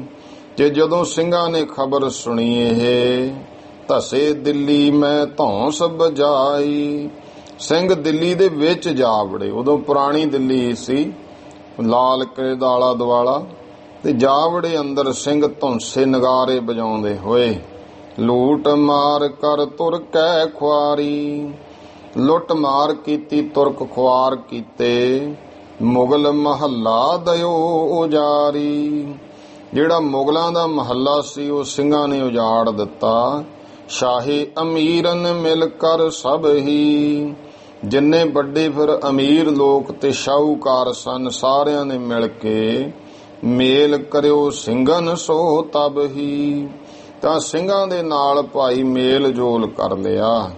ਸਿਮਰੂ ਕੀ ਬੇਗਮ ਨੇ ਸਾਰਾ। ਇਹ ਸਿਮਰੂ ਤੋਂ ਭਾਵ ਹੈ ਸਮਰੂ ਕੀ ਬੇਗਮ। ਇਹ ਆਪਾਂ ਕਥਾ ਤੁਸੀਂ ਪਹਿਲਾਂ ਸੁਣ ਲਈ, ਜਿਹੜੀ ਭਾਈ ਰਤਨ ਸਿੰਘ ਜੀ ਨੇ ਦੱਸੀ ਹੈ। ਸਮਰੂ ਬੜਾ ਇਹਦਾ ਨਾਮ ਤਾਂ ਸੀ, ਵਾਲਟ ਰਨੇਹਾਰਡ, ਇਸ ਤਰ੍ਹਾਂ ਦਾ ਕੋਈ ਨਾਮ ਸੀ ਇਹਦਾ। ਇਹ ਜਿਹੜਾ ਸੀਗਾ ਸਮਰੂ, ਇਹਦੀ ਜਿਹੜੀ ਮਾਂ ਸੀ ਉਹ ਤਾਂ ਸੀ ਫਰਾਂਸ ਦੀ, ਪਿਓ ਸੀਗਾ ਜਰਮਨ ਦਾ। ਇਸ ਤਰ੍ਹਾਂ ਇਹ ਪਹਿਲਾਂ ਫਰਾਂਸ ਦੀ ਫੌਜ ਦੇ ਵਿੱਚ ਭਰਤੀ ਹੋਇਆ, ਫਿਰ ਅੰਗਰੇਜ਼ਾਂ ਦੀ ਫੌਜ 'ਚ ਆਇਆ, ਫਿਰ ਬੰਗਾਲ ਦੇ ਨਵਾਬ ਮੀਰ ਕਾਸਮ ਦੀ ਵੀ ਨੌਕਰੀ ਕੀਤੀ, ਫਿਰ ਭਾਈ ਪਟਨੇ ਦੀ ਵਿੱਚ ਆ ਗਿਆ ਅੰਗਰੇਜ਼ਾਂ ਦੇ। ਉਸ ਸਮੇਂ ਸਮਰੂ ਜਿਹੜਾ ਸੀ ਫਾਰਸੀ ਦਾ ਵਿਦਵਾਨ ਬਹੁਤ ਸੀ। ਫਿਰ ਇਹਨੇ ਐਸਾ ਉਦਮ ਕੀਤਾ ਕਿ ਮੇਰਠ ਦੇ ਕੋਲੇ ਆਪਣੀ ਰਾਜਧਾਨੀ ਸਰਦਨਾ ਸ਼ਹਿਰ, ਉਹ ਇਸ ਨੇ ਮੇਰਠ ਕੋਲੇ ਉਹ ਕਾਇਮ ਕਰ ਲਈ। ਉੱਥੇ ਦੀ ਮੌਤ ਉਹ ਆਗਰੇ ਵਿੱਚ ਹੋ ਗਈ। ਤੇ ਇਹਦੀ ਜਿਹੜੀ ਬੇਗਮ ਸੀ ਉਹ ਲੁਤਫ ਅਲੀ ਖਾਨ ਹੋਇਆ, ਕੋਈ ਉਹਦੀ ਲੜਕੀ ਸੀ, ਨਾਂ ਸੀ ਜੇਬ ਨਸ਼ਾ, ਪਰ ਇਹਦਾ ਨਾਂ ਸਮਰੂ ਦੀ ਬੇਗਮ ਹੀ ਪੈ ਗਿਆ ਕਿਉਂਕਿ ਸਮਰੂ ਨਾਲ ਵਿਆਹ ਹੋਇਆ ਸੀ। ਫਿਰ ਉਹ ਰਿਆਸਤ ਦੀ ਮਾਲਕ ਬਣ ਗਈ। ਉਸ ਸਮੇਂ ਜਿਹੜਾ ਸੀ ਅਲੀਗੜ੍ਹ ਦੇ ਤੱਕ ਮੁਜ਼ੱਫਰਨਗਰ ਤੋਂ ਲੈ ਕੇ ਜਿੰਨਾ ਆਪਣਾ ਏਰੀਆ ਸੀ ਉਹ ਇਹਦੀ ਰਿਆਸਤ ਦੇ ਅਧੀਨ ਸੀ। ਬੜੀ ਚੰਗੀ ਦਾਨੀ ਚਿੱਤ ਦੀ, ਬੜਾ ਖੁੱਲ੍ਹਦਲੇ ਸੁਭਾਅ ਦੀ। ਤੇ ਇਸ ਨੇ ਬਾਬੇ ਬਘੇਲ ਸਿੰਘ ਨੂੰ ਆਪਣਾ ਭਰਾ ਬਣਾਇਆ ਹੋਇਆ ਸੀ। ਜਦੋਂ ਫਿਰ ਉੱਥੇ ਜੱਸਾ ਸਿੰਘ ਰਾਮਗੜ੍ਹੀਆ, ਬਾਬਾ ਬਘੇਲ ਸਿੰਘ ਹੁਣੀ ਅੱਗੇ ਲੁੱਟ ਮਾਰ ਕਰਦੇ ਆ ਨਾ, ਉਹ ਆਪਾਂ ਕਥਾ ਸੁਣੀ। ਉਹਨਾਂ ਫਿਰ ਆਲੇ ਦਾਲੇ ਜਿੰਨੇ ਵਜ਼ੀਰ ਸੀ ਨਾ ਸ਼ਾਹ ਆਲਮ ਦੇ, ਉਹਨਾਂ ਨੇ ਕਿਹਾ ਰਾਜਾ ਕੋਈ ਹੱਲ ਕਰੇ। ਤਾਂ ਸਿੰਘਾਂ ਨੇ ਤਾਂ ਦਿੱਲੀ ਉਜਾੜਤੀ, ਕਿਵੇਂ ਹੱਲ ਕਰੀਏ? ਕਹਿੰਦੇ ਆਪਾਂ ਇਉਂ ਕਰੋ, ਸਮਰੂ ਦੀ ਬੇਗਮ ਨੂੰ ਕਹੋ ਉਹਨੂੰ ਵਿੱਚ ਪੈ ਕੇ ਗੱਲਬਾਤ ਕਰ ਲਈਏ। ਫਿਰ ਉਹ ਸਮਰੂ ਦੀ ਬੇਗਮ ਇਹ ਜਿਹੜੀ ਸੀ, ਇਹਨਾਂ ਨੇ ਬਾਬੇ ਬਘੇਲ ਸਿੰਘ ਨੂੰ ਮਿਲੀ। ਤੂੰ ਮੇਰਾ ਭਰਾ ਬਣਿਆ, ਇਉਂ ਕਰ, ਤੂੰ ਇੰਨੀ ਹੁਣ ਲੁੱਟ ਮਾਰ ਨਾ ਕਰ, ਤੂੰ ਕੋਈ ਗੱਲਬਾਤ ਕਰ ਲਾ, ਸਮਝੌਤਾ ਕਰ ਲਾ। ਜਿੰਨਾ ਫਿਰ ਲੁੱਟ ਮਾਰ ਦਾ ਸਮਾਨ ਸੀ ਉਹ ਤਾਂ ਜੱਸਾ ਸਿੰਘ ਰਾਮਗੜ੍ਹੀਏ ਨੂੰ ਦੇਖ ਕੇ ਕਿਹਾ ਖਾਲਸਾ ਜੀ ਤੁਸੀਂ ਹੁਣ ਵਾਪਸ ਅੰਮ੍ਰਿਤਸਰ ਚਲੇ ਜਾਓ, ਇੱਥੇ ਫਿਰ ਲਿਖਤ ਕੀਤੀ 16 ਆਨੇ ਵਿੱਚੋਂ ਜਿਹੜੇ ਸੀ ਆਪ ਜੀ ਨੇ ਇਤਿਹਾਸ ਸੁਣਿਆ 6 ਆਨੇ। 1 ਰੁਪਈਏ ਜਿਵੇਂ 16 ਆਨਾ ਬਣ ਜਾਂਦਾ। 16 ਆਨੇ ਚੋਂ 6 ਆਨੇ ਬਾਬਾ ਬਘੇਲ ਸਿੰਘ ਦੇ ਤੇ 10 ਆਨੇ ਜਿਹੜੀ ਸ਼ਾਹ ਆਲਮ ਦੀ ਜਿਹੜਾ ਸੀ ਉਹਦੇ ਖਜ਼ਾਨੇ 'ਚ ਜਾਂਦੇ ਸਨ। ਇਉਂ ਉੱਥੇ ਦਿੱਲੀ ਦਾ ਰਾਜ ਕੀਤਾ ਬਾਬੇ ਬਘੇਲ ਸਿੰਘ ਨੇ। ਉਹ ਕਥਾ ਦੱਸ ਰਹੇ ਨੇ ਕਿ ਇਉਂ ਸਮਝੌਤਾ ਕਰਾਤਾ ਸੀ ਤੇ ਇਹ ਸਮਾਂ ਐਸਾ। ਉੱਥੇ ਹੀ ਫਿਰ ਅਖਤਰ ਲੋਨੀ ਜਦੋਂ ਦੁਬਾਰੇ ਆਇਆ, ਬਾਬਾ ਬਘੇਲ ਸਿੰਘ ਹੁਣੀ ਜਦੋਂ ਵਾਪਸ ਆ ਗਏ, ਉਹ ਸ਼ਾਹ ਆਲਮ ਕੋਲੇ ਆਇਆ। ਕਹਿੰਦਾ ਸ਼ਾਹ ਆਲਮ ਰਾਜੇ ਨੂੰ ਪੁੱਛਦਾ ਇਹ ਕੌਣ ਹੈ ਜਿਹੜੇ ਸਾਤੋਂ ਪਹਿਲਾਂ ਹੀ ਦਿੱਲੀ ਦਾ ਮਲੀਆ ਮੇਟ ਕਰ ਗਏ। ਫਿਰ ਸ਼ਾਹ ਆਲਮ ਨੇ ਝੂਠ ਬੋਲਿਆ ਸੀ। ਉਹ ਆਪਾਂ ਸਾਰੀ ਗੱਲ ਜਿਹੜੀ ਹੈ ਭਾਈ ਰਤਨ ਸਿੰਘ ਜੀ ਦੀ ਕਥਾ, ਉਹ ਇਹੀ ਗਿਆਨੀ ਗਿਆਨ ਸਿੰਘ ਜੀ ਦੱਸ ਰਹੇ ਨੇ ਕਿ ਰਤਨ ਸਿੰਘ ਨੇ ਉਹ ਗ੍ਰੰਥ ਆਪਣਾ ਕਿਉਂ, ਆਪਣੀ ਤਾਂ ਗੱਲ ਦੱਸਦੀ ਵੀ ਮੈਂ ਕਿਉਂ ਲਿਖਿਆ, ਰਤਨ ਸਿੰਘ ਨੇ ਕਿਉਂ ਲਿਖਿਆ ਉਹ ਵੀ ਦੱਸ ਰਹੇ ਨੇ। ਇਹ ਉੱਥੇ ਫਿਰ ਜਦੋਂ ਇਹ ਝੂਠ ਬੋਲਿਆ, ਫਿਰ ਇੱਥੇ ਕਿਵੇਂ ਆ ਕੇ ਲੁਧਿਆਣੇ ਜਿਹੜਾ ਭਾਈ ਰਤਨ ਸਿੰਘ ਜੀ ਨੇ ਇਤਿਹਾਸ ਲਿਖਾਇਆ, ਉਹ ਸਾਰੀ ਗੱਲ ਆ ਰਹੀ ਹੈ ਕਿ ਉਸ ਸਮੇਂ ਫਿਰ ਜਿਹੜੀ ਸਮਰੂ ਦੀ ਬੇਗਮ ਸੀ, ਸਿਮਰੂ ਕੀ ਬੇਗਮ ਨੇ ਸਾਰਾ बीच आए कर काज सवारा, बिच पै के सारा काम सवारिया, हुती बघेल सिंह के साथे, ते ओ बघेल सिंह दे नाल हो करके तिस की मुलाकात बखियाते, ओ मुलाकात कराई शाह आलम दे नाल बघेल सिंह दी। तिस की मुलाकात बखियाते, प्रगट मुलाकात आमो सामने। जस्सा सिंह लै बित अपारा, जस्सा सिंह रामगढ़िया बहुत धन लै करके, पुन तोपां लै कितक पधारा, ते होर तोपां आदिक लै के ਇਹ ਤਾਂ ਫਿਰ ਸ੍ਰੀ ਅੰਮ੍ਰਿਤਸਰ ਸਾਹਿਬ ਵੱਲ ਨੂੰ ਆ ਗਿਆ। ਰਹਿ ਬਘੇਲ ਸਿੰਘ 7 ਮਹੀਨੇ, 7 ਮਹੀਨੇ ਜਿਹੜਾ ਸਰਦਾਰ ਬਘੇਲ ਸਿੰਘ ਦਿੱਲੀ ਰਿਹਾ। ਗੁਰਦੁਆਰੇ ਬਣਵਾਏ ਪੀਨੇ, ਜਿਹੜੇ ਭਾਈ ਫਿਰ ਉਹਨੇ ਪੱਕੇ ਮਜ਼ਬੂਤ ਦਿੱਲੀ ਜਿਹੜੇ ਗੁਰਦੁਆਰੇ ਹਨ ਇਤਿਹਾਸਕ, ਉਹ ਬਘੇਲ ਸਿੰਘ ਹੁਣਾਂ ਨੇ ਬਣਵਾਏ। ਲੈ ਕਰ ਸੰਗ ਅਦਕ ਸਰਦਾਰਨ, ਆਪਣੇ ਨਾਲ ਹੋਰ ਬਹੁਤੇ ਸਰਦਾਰਾਂ ਨੂੰ ਲੈ ਕੇ, ਕਰ ਸਲਾਹੇ ਹਿਤ ਲੁੱਟਣ ਮਾਰਨ, ਲੁੱਟਣ ਮਾਰਨ ਦਾ ਸਲਾਹ ਇਤਿਆਦਿਕ ਕਰਕੇ, ਘਨੇ ਸ਼ਹਿਰ ਤੁਰਕਨ ਕੈ ਲੁੱਟੇ, ਜਿਨ੍ਹਾਂ ਨੇ ਬਹੁਤ ਤੁਰਕਾਂ ਦੇ ਸੰਘਣੇ ਇਲਾਕਿਆਂ ਨੂੰ, ਤੁਰਕਾਂ ਦੇ ਸ਼ਹਿਰਾਂ ਨੂੰ ਲੁੱਟਿਆ। ਹਿੰਦੂ ਸ਼ਰਨ ਪਰੇ ਸੇ ਛੁੱਟੇ, ਜਿਹੜੇ ਹਿੰਦੂ ਸਾਨੂੰ ਸ਼ਰਨ ਪੈ ਗਏ ਇਸ ਕਰਕੇ ਛੱਡ ਦਿੱਤੇ। ਖੁਰਜੇ ਲਓ ਬਹੁ ਸ਼ਹਿਰ ਲੁਟਾਏ, ਬਹੁਤ ਜਿਹੜੇ ਸ਼ਹਿਰ ਸੀ, ਖੁਰਜੇ ਲਓ ਬਹੁ ਸ਼ਹਿਰ ਲੁਟਾਏ, ਵੱਡੇ ਵੱਡੇ ਸ਼ਹਿਰ ਜਿਹੜੇ ਸੀ, ਖੁਰਜੇ ਖਜ਼ਾਨੇ ਉੱਥੋਂ ਲੁੱਟ ਲਏ ਹਨ। ਰੋਕੇ ਨਾਹੀਂ ਕਿਸੂ ਸੇ ਗਏ, ਸਿੰਘ ਕਿਸੇ ਤੋਂ ਰੋਕੇ ਨਹੀਂ ਗਏ। ਫਿਰ ਜਬ ਜਹ ਸਿੰਘਨ ਕੀ ਸੈਨਾ, ਫਿਰ ਜਦੋਂ ਇਹ ਸਿੰਘਾਂ ਦੀ ਫੌਜ ਦਿੱਲੀ ਵਿੱਚ ਧਸੀ ਬਲ ਐਨਾ, ਬਲ ਸਹਿਤ ਦਿੱਲੀ ਦੇ ਵਿੱਚ ਜਾ ਧਸੀ ਹੈ। ਲੂਟ ਮਾਰ ਵੱਡ ਗਰਦੀ ਪਾਈ, ਲੁੱਟ ਮਾਰ ਕੀਤੀ, ਵੱਡੀ ਤਬਾਹੀ ਕੀਤੀ ਖਾਲਸੇ ਨੇ। ਮੁਗਲ ਮੁਹੱਲਾ ਦਿਓ ਜਰਾਈ, ਮੁਗਲਾਂ ਦਾ ਮਹੱਲਾ ਜਿਹੜਾ ਸੀ ਸਾੜ ਦਿੱਤਾ ਸੀ। ਔਰ ਹਕੂਮਤ ਕੀਨੀ ਭਾਰੀ, ਹੋਰ ਵੀ ਕਹਿੰਦੇ ਬਹੁਤ ਵੱਡੀ ਹਕੂਮਤ ਕੀਤੀ ਖਾਲਸਿਆਂ ਨੇ। ਕਥਾ ਲਿਖੋ ਆਗੇ ਚੱਲ ਸਾਰੀ, ਉਹ ਭਾਈ ਮੈਂ ਕਥਾ ਗਿਆਨੀ ਗਿਆਨ ਸਿੰਘ ਜੀ ਕਹਿੰਦੇ ਖਾਲਸਾ ਜੀ ਅੱਗੇ ਜਾ ਕੇ ਲਿਖਾਂਗਾ ਸਾਰੀ। ਫਿਰ ਬਘੇਲ ਸਿੰਘ ਦਿੱਲੀ ਤਜ ਕੈ, ਇਉਂ ਫਿਰ ਜਦੋਂ ਸਾਰੀ ਗੱਲ ਹੋ ਗਈ, ਬਾਬਾ ਬਘੇਲ ਸਿੰਘ ਜੀ ਦਿੱਲੀ ਨੂੰ ਛੱਡ ਕਰਕੇ ਆਇਓ ਇਤਲੇ ਬਿਤ ਬਹੁ ਰੱਜ ਕੈ, ਬੇਅੰਤ ਧਨ ਇਤਿਆਦਿਕ ਲੈ ਕੇ ਇਤ ਆ ਗਿਆ, ਭਾਵ ਇਧਰ ਪੰਜਾਬ ਆ ਗਿਆ। ਜੇਕਰ ਸਿੰਘ ਨਾ ਤਜ ਤੇ ਦਿੱਲੀ, ਗਿਆਨੀ ਗਿਆਨ ਸਿੰਘ ਜੀ ਕਹਿੰਦੇ ਖਾਲਸਾ ਜੀ ਵੀ ਜੇ ਕਿਤੇ ਬਘੇਲ ਸਿੰਘ ਹੁਣੀ ਦਿੱਲੀ ਨਾ ਛੱਡ ਕੇ ਆਉਂਦੇ, ਕਰਤੇ ਰਾਜ ਸਾਜ ਬਿਨ ਢਿੱਲੀ, ਬਿਨਾਂ ਕਿਸੇ ਢਿੱਲ ਤੋਂ ਪੂਰਾ ਆਪਣਾ ਉੱਥੇ ਬੈਠ ਕੇ ਰਾਜ ਕਰਦੇ ਦਿੱਲੀ ਦੇ ਵਿੱਚ। ਕੌਣ ਛੁਡਾਤੋ ਇਨ ਤੈ ਦਿੱਲੀ, ਭਲਾ ਕਿਹਦੇ ਚ ਹਿੰਮਤ ਸੀ ਸਿੰਘਾਂ ਕੋਲੋਂ ਕੋਈ ਦਿੱਲੀ ਛੁਡਾ ਸਕਦਾ। ਜੇ ਕਰਤੇ ਸਿੰਘ ਮਨਸਾ ਦਿੱਲੀ, ਇੱਥੇ ਦਿੱਲੀ ਦਾ ਅਰਥ ਹੈ ਦਿਲ। ਜੇ ਸਿੰਘਾਂ ਦੇ ਦਿਲ ਵਿੱਚ ਇਸ ਤਰ੍ਹਾਂ ਦੀ ਮਨਸਾ ਹੁੰਦੀ, ਛੱਡ ਤੇ ਨਾ ਕਮਾਣ ਨਿਜ ਢਿੱਲੀ, ਜੇ ਉੱਥੋਂ ਦੀ ਕਮਾਂਡ ਢਿੱਲੀ ਨਾ ਛੱਡਦੇ ਖਾਲਸੇ। ਦੇਤੇ ਮੇਲ ਜਗਤ ਮੈਂ ਜਿੱਲੀ, ਉਹ ਸਾਰੇ ਜਗਤ ਵਿੱਚ ਖਾਲਸੇ ਦਾ ਰੌਲਾ ਪੈ ਜਾਣਾ ਸੀ, ਚੜ੍ਹਦੀ ਕਲਾ ਹੁੰਦੀ। ਪਤਸ਼ਾਹੀ ਭੀ ਮਰੀ ਪਰੀ ਥੀ ਮਿਲੀ, ਇਹ ਜਾਣੋ ਇਹਨਾਂ ਨੂੰ ਤਾਂ ਪਰੋਸੀ ਹੋਈ ਪਾਤਸ਼ਾਹੀ ਮਿਲ ਗਈ ਸੀ ਸਿੰਘਾਂ ਨੂੰ ਉਸ ਸਮੇਂ। ਪਰ ਜੇ ਸਿੰਘ ਨਾ ਬਣਤੇ ਬਿੱਲੀ, ਕਹਿੰਦੇ ਜੇ ਸਿੰਘ ਬਿੱਲੀ ਨਾ ਬਣਦੇ, ਬਹੁਤਾ ਸਾਊ ਨਾ ਬਣਦੇ ਉਸ ਸਮੇਂ, ਚੱਲ ਕੋਈ ਨਹੀਂ ਹੁਣ ਅਸੀਂ ਜਾਣੇ ਆ, 6 ਆਨੇ ਤਾਂ ਸਾਡੇ ਹੋ ਹੀ ਗਏ ਨੇ, ਲਿਖਤ ਤਾਂ ਹੋ ਗਈ, ਚਲੋ ਖਾਲਸਾ ਜੀ ਅੰਮ੍ਰਿਤਸਰ ਚੱਲੀਏ। ਕਹਿਣ ਦਾ ਭਾਵ ਹੈ ਕਿ ਉਦੋਂ ਗੁਰਮੁਖੋ ਸਿੰਘ ਰਾਜਨੀਤਿਕ ਬਹੁਤ ਘੱਟ ਸੀ, ਧਰਮੀ ਜ਼ਿਆਦੇ ਹੁੰਦੇ ਸੀ, ਧਰਮ ਨਾਲ ਪਿਆਰ। ਜਦੋਂ ਜੋੜ ਮੇਲਾ ਆਉਣਾ ਦੀਵਾਲੀ ਦਾ, ਦਿੱਲੀੋਂ ਤੁਰ ਕੇ ਇੱਥੇ ਆ ਜਾਣਾ, ਉੱਥੇ ਫੇਰ ਕਬਜ਼ਾ, ਫੇਰ ਜਾ ਕੇ 17 ਵਾਰੀ ਸਰਦਾਰ ਬਘੇਲ ਸਿੰਘ ਨੇ ਦਿੱਲੀ ਤੇ ਝੰਡਾ ਚਾੜਿਆ ਲਾਲ ਕਿਲੇ ਤੇ, 17 ਵਾਰ। ਉਹ ਬਾਅਦ ਚ ਤਾਰ ਦਿਆ ਕਰਨ, ਕੁਝ ਸਮਾਂ 5-7 ਮਹੀਨੇ ਰਹਿਣਾ। ਜਦੋਂ ਦੇਖਣਾ ਹੁਣ ਜੋੜ ਮੇਲਾ ਆਉਣ ਵਾਲਾ, ਦੀਵਾਲੀ ਦਾ, ਵਿਸਾਖੀ ਹੈ, ਫੇਰ ਆ ਜਾਣਾ ਇੱਥੇ, 6 ਮਹੀਨੇ ਬਾਅਦ ਆ ਜਾਣਾ, ਫੇਰ ਜਾ ਬਣਨਾ, ਚਲੋ ਦਿੱਲੀ ਲੁੱਟੀਏ ਚੱਲ ਕੇ ਦਿੱਲੀ ਤੇ, ਫੇਰ ਜਾ ਕੇ ਝੰਡਾ।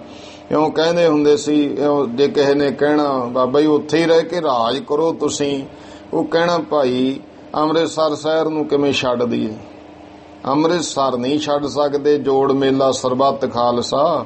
ਦਿੱਲੀ ਦਾ ਕੀ ਹੈ, ਜੈਸੀ ਬਿੱਲੀ ਮਾਰੀ ਤੈਸੀ ਦਿੱਲੀ ਮਾਰੀ, ਇਹ ਹੁੰਦਾ ਸੀ ਖਾਲਸੇ ਦਾ। ਕਹਿੰਦੇ ਜਿਹੋ ਜੀ ਬਿੱਲੀ ਮਾਰਦੀ ਹੋ ਜੀ ਦਿੱਲੀ। ਇਸ ਕਰਕੇ ਉਹ ਸਿੰਘ ਇਹੋ ਜਿਹੇ ਸਨ। ਹੁਣ ਤਾਂ ਕਿਸੇ ਨੂੰ ਉਹਦਾ ਮਿਲ ਜੇ, ਉਹ ਤਾਂ ਕਹੇ ਵੀ ਤੂੰ ਪੰਜਾਬ ਵੇਚ ਦੇਗਾ, ਉਹ ਹਾਂ ਵੇਚ ਦੂੰਗਾ, ਵੇਚੀ ਤਾਂ ਜਾਂਦੇ। ਹੁਣ ਪੰਜਾਬ ਕਿਹਨੇ ਵੇਚਿਆ? ਜਿਨ੍ਹਾਂ ਨੇ ਖਾਲਸਾ ਜੀ ਦਿੱਲੀ ਦੇ ਵਿੱਚ ਅਹੁਦੇ ਲਏ। ਜਦੋਂ ਇਹ ਲੋਕ ਜਾ ਕੇ ਉੱਥੇ ਅਹੁਦੇ ਮੰਗਦੇ ਆ, ਫਿਰ ਪੰਜਾਬ ਦੇ ਹਿੱਤ ਵੇਚਦੇ ਆ।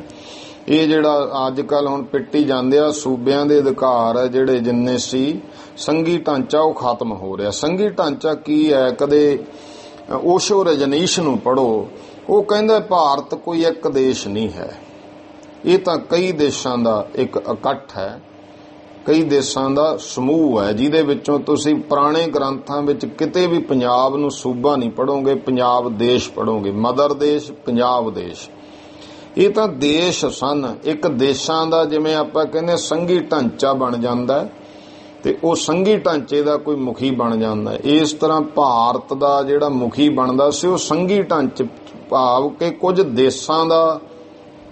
ਦੇਸ਼ਾਂ ਦੇ ਰਾਜਿਆਂ ਦਾ ਇੱਕ ਵੱਡਾ ਰਾਜਾ ਹੁੰਦਾ ਸੀ, ਦਿੱਲੀ ਦਾ ਬਾਦਸ਼ਾਹ। ਬਾਕੀ ਰਿਆਸਤਾਂ ਜਿਹੜੀਆਂ ਸੀ ਉਹਦੇ ਪੂਰਨ ਅਧਿਕਾਰ ਸਨ। 47 ਤੋਂ ਬਾਅਦ ਹੌਲੀ ਹੌਲੀ ਜਦੋਂ ਅੰਗਰੇਜ਼ ਆਏ, ਉਦੋਂ ਵੀ ਰਿਆਸਤਾਂ ਪਹਿਲਾਂ ਪੂਰੀਆਂ ਕਾਇਮ ਰਹੀਆਂ, ਫਿਰ ਵੀ ਤੇ ਹੌਲੀ ਹੌਲੀ ਇਹ ਦੇਖੋ ਸੂਬੇ ਬਣ ਗਏ ਇਹ, ਫਿਰ ਤੇ ਇਹਨੂੰ ਇੱਕ ਰਾਜ ਦਾ, ਭਾਰਤ ਨੂੰ ਇੱਕ ਰਾਜ ਰਾਸ਼ਟਰ ਦਾ ਦਰਜਾ ਦੇਤਾ। ਹੌਲੀ ਹੌਲੀ ਉਹਨਾਂ ਨੇ ਇਹ ਜਿਵੇਂ ਛਾਂਗਣ ਵਾਲਾ ਕੰਮ ਹੈ ਕਿ ਇਹ ਫਿਰ ਬਿੱਲੀ ਬਣ ਗਏ ਤੇ 2 ਬਿੱਲੀਆਂ ਲੜਦੀਆਂ ਸੀ ਤੇ ਉਹਨਾਂ ਕੋਲੇ ਕੇਲਾ ਸੀਗਾ ਤੇ ਉਹ ਲੜਨੋਂ ਕਹੇ ਮੈਂ ਇਹਨਾਂ ਲੈਣਾ, ਦੂਜੀ ਕਹੇ ਮੈਂ ਲੈਣਾ। ਤੇ ਇੱਕ ਬਾਂਦਰ ਬੈਠਾ ਸੀ, ਉਹ ਕਹਿੰਦਾ ਕੀ ਗੱਲ ਹੋ ਗਈ, ਲੜਦੀਆਂ ਕਾਹਤੋਂ? ਕਹਿੰਦੀ ਕੇਲੇ ਪਿੱਛੇ ਕੇਲਾ ਇੱਕ ਹੈ ਤੇ ਦੋਨਾਂ ਨੇ ਲੈਣਾ। ਉਹ ਕਹਿੰਦਾ ਕੋਈ ਨਹੀਂ, ਮੈਂ ਵੰਡ ਕੇ ਦੇ ਦਿੰਦਾ। ਉਹਨੇ ਜਦੋਂ ਤੋੜਿਆ, ਇੱਕ ਥੋੜਾ ਜਿਹਾ ਵੱਧ ਪਾਸਾ ਟੁੱਟ ਗਿਆ, ਵਿਚਾਲਿਓਂ ਐ ਹੋਇਆ ਤੇ ਦੂਜਾ ਥੋੜਾ ਜਿਹਾ ਘੱਟ ਰਹਿ ਗਿਆ। ਉਹ ਇੱਕ ਕਹਿੰਦੀ ਲੈ ਮੈਂ ਕਿਵੇਂ ਲਵਾਂ, ਉਹ ਦੂਜੇ ਵਾਲੀ ਜ਼ਿਆਦਾ ਵਾ। ਉਹ ਕਹਿੰਦਾ ਚੱਲ ਕੋਈ ਨਹੀਂ ਆਪਾਂ ਘੱਟ ਕਰਦੇ। ਉਹਨੇ ਦੰਦੀ ਵੱਢੀ, ਉਹ ਛੋਟਾ ਕਰਤਾ, ਦੂਜਾ ਵੱਡਾ ਰਹਿ ਗਿਆ। ਤੇ ਦੂਜੀ ਕਹਿੰਦੀ ਮੈਂ ਨਹੀਂ ਲੈਣਾ, ਉਹਦੇ ਕੋਲੇ ਵੱਡਾ। ਕਹਿੰਦਾ ਚੱਲ ਇਹਨੂੰ ਬਰਾਬਰ ਕਰ ਦਿੰਨਾ। ਉਹ ਬਾਂਦਰ ਨੇ ਉਹਦੇ ਤੇ ਵੀ ਦੰਦੀ ਵੱਢੀ, ਉਹ ਛੋਟਾ ਕਰਤਾ। ਫਿਰ ਉਹ ਇਉਂ ਕਰਦਾ ਕਰਦਾ ਸਾਰਾ ਕਿੱਲਾ ਖਾ ਗਿਆ, ਬਿੱਲੀਆਂ ਖਾਲੀ ਰਹਿ ਗਈਆਂ। ਹਾਲ ਸਾਡੇ ਲੀਡਰਾਂ ਦਾ ਇਹ ਹੈ ਬਿੱਲੀਆਂ ਵਾਲਾ।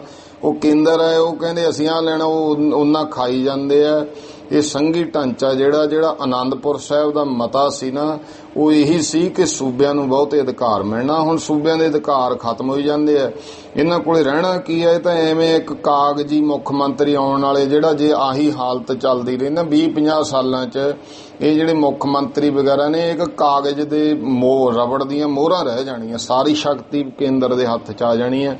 ਫਿਰ ਉਹ ਜਿੱਥੇ ਜੀ ਕਰਿਆ ਕਰੂ, ਜਿਹੜਾ ਉਹਨਾਂ ਦੀ ਮਰਜ਼ੀ ਹੋਊ। ਹੁਣ ਤਾਂ ਹਜੇ ਆਉਣ, ਜਿਵੇਂ ਵੰਡ ਹੁੰਦੀ ਆ ਸੂਬਿਆਂ ਨੂੰ ਮਰਜ਼ੀ ਨਾਲ ਉਹਨਾਂ ਦੇਣਾ ਪੈਂਦਾ ਉਹਨਾਂ ਨੂੰ ਹਜੇ ਤੱਕ। ਤਾਂ ਫਿਰ ਜਦੋਂ ਉਹਨਾਂ ਦੇ ਹੱਥ 'ਚ ਆ ਗਿਆ ਤਾਕਤ, ਉਹ ਚਾਹੇ ਇੱਥੋਂ ਚੱਕ ਕੇ ਕਿਤੇ ਹੋਰ ਦੇਈ ਜਾਣ, ਕੁਛ ਕਰੀ ਜਾਣ।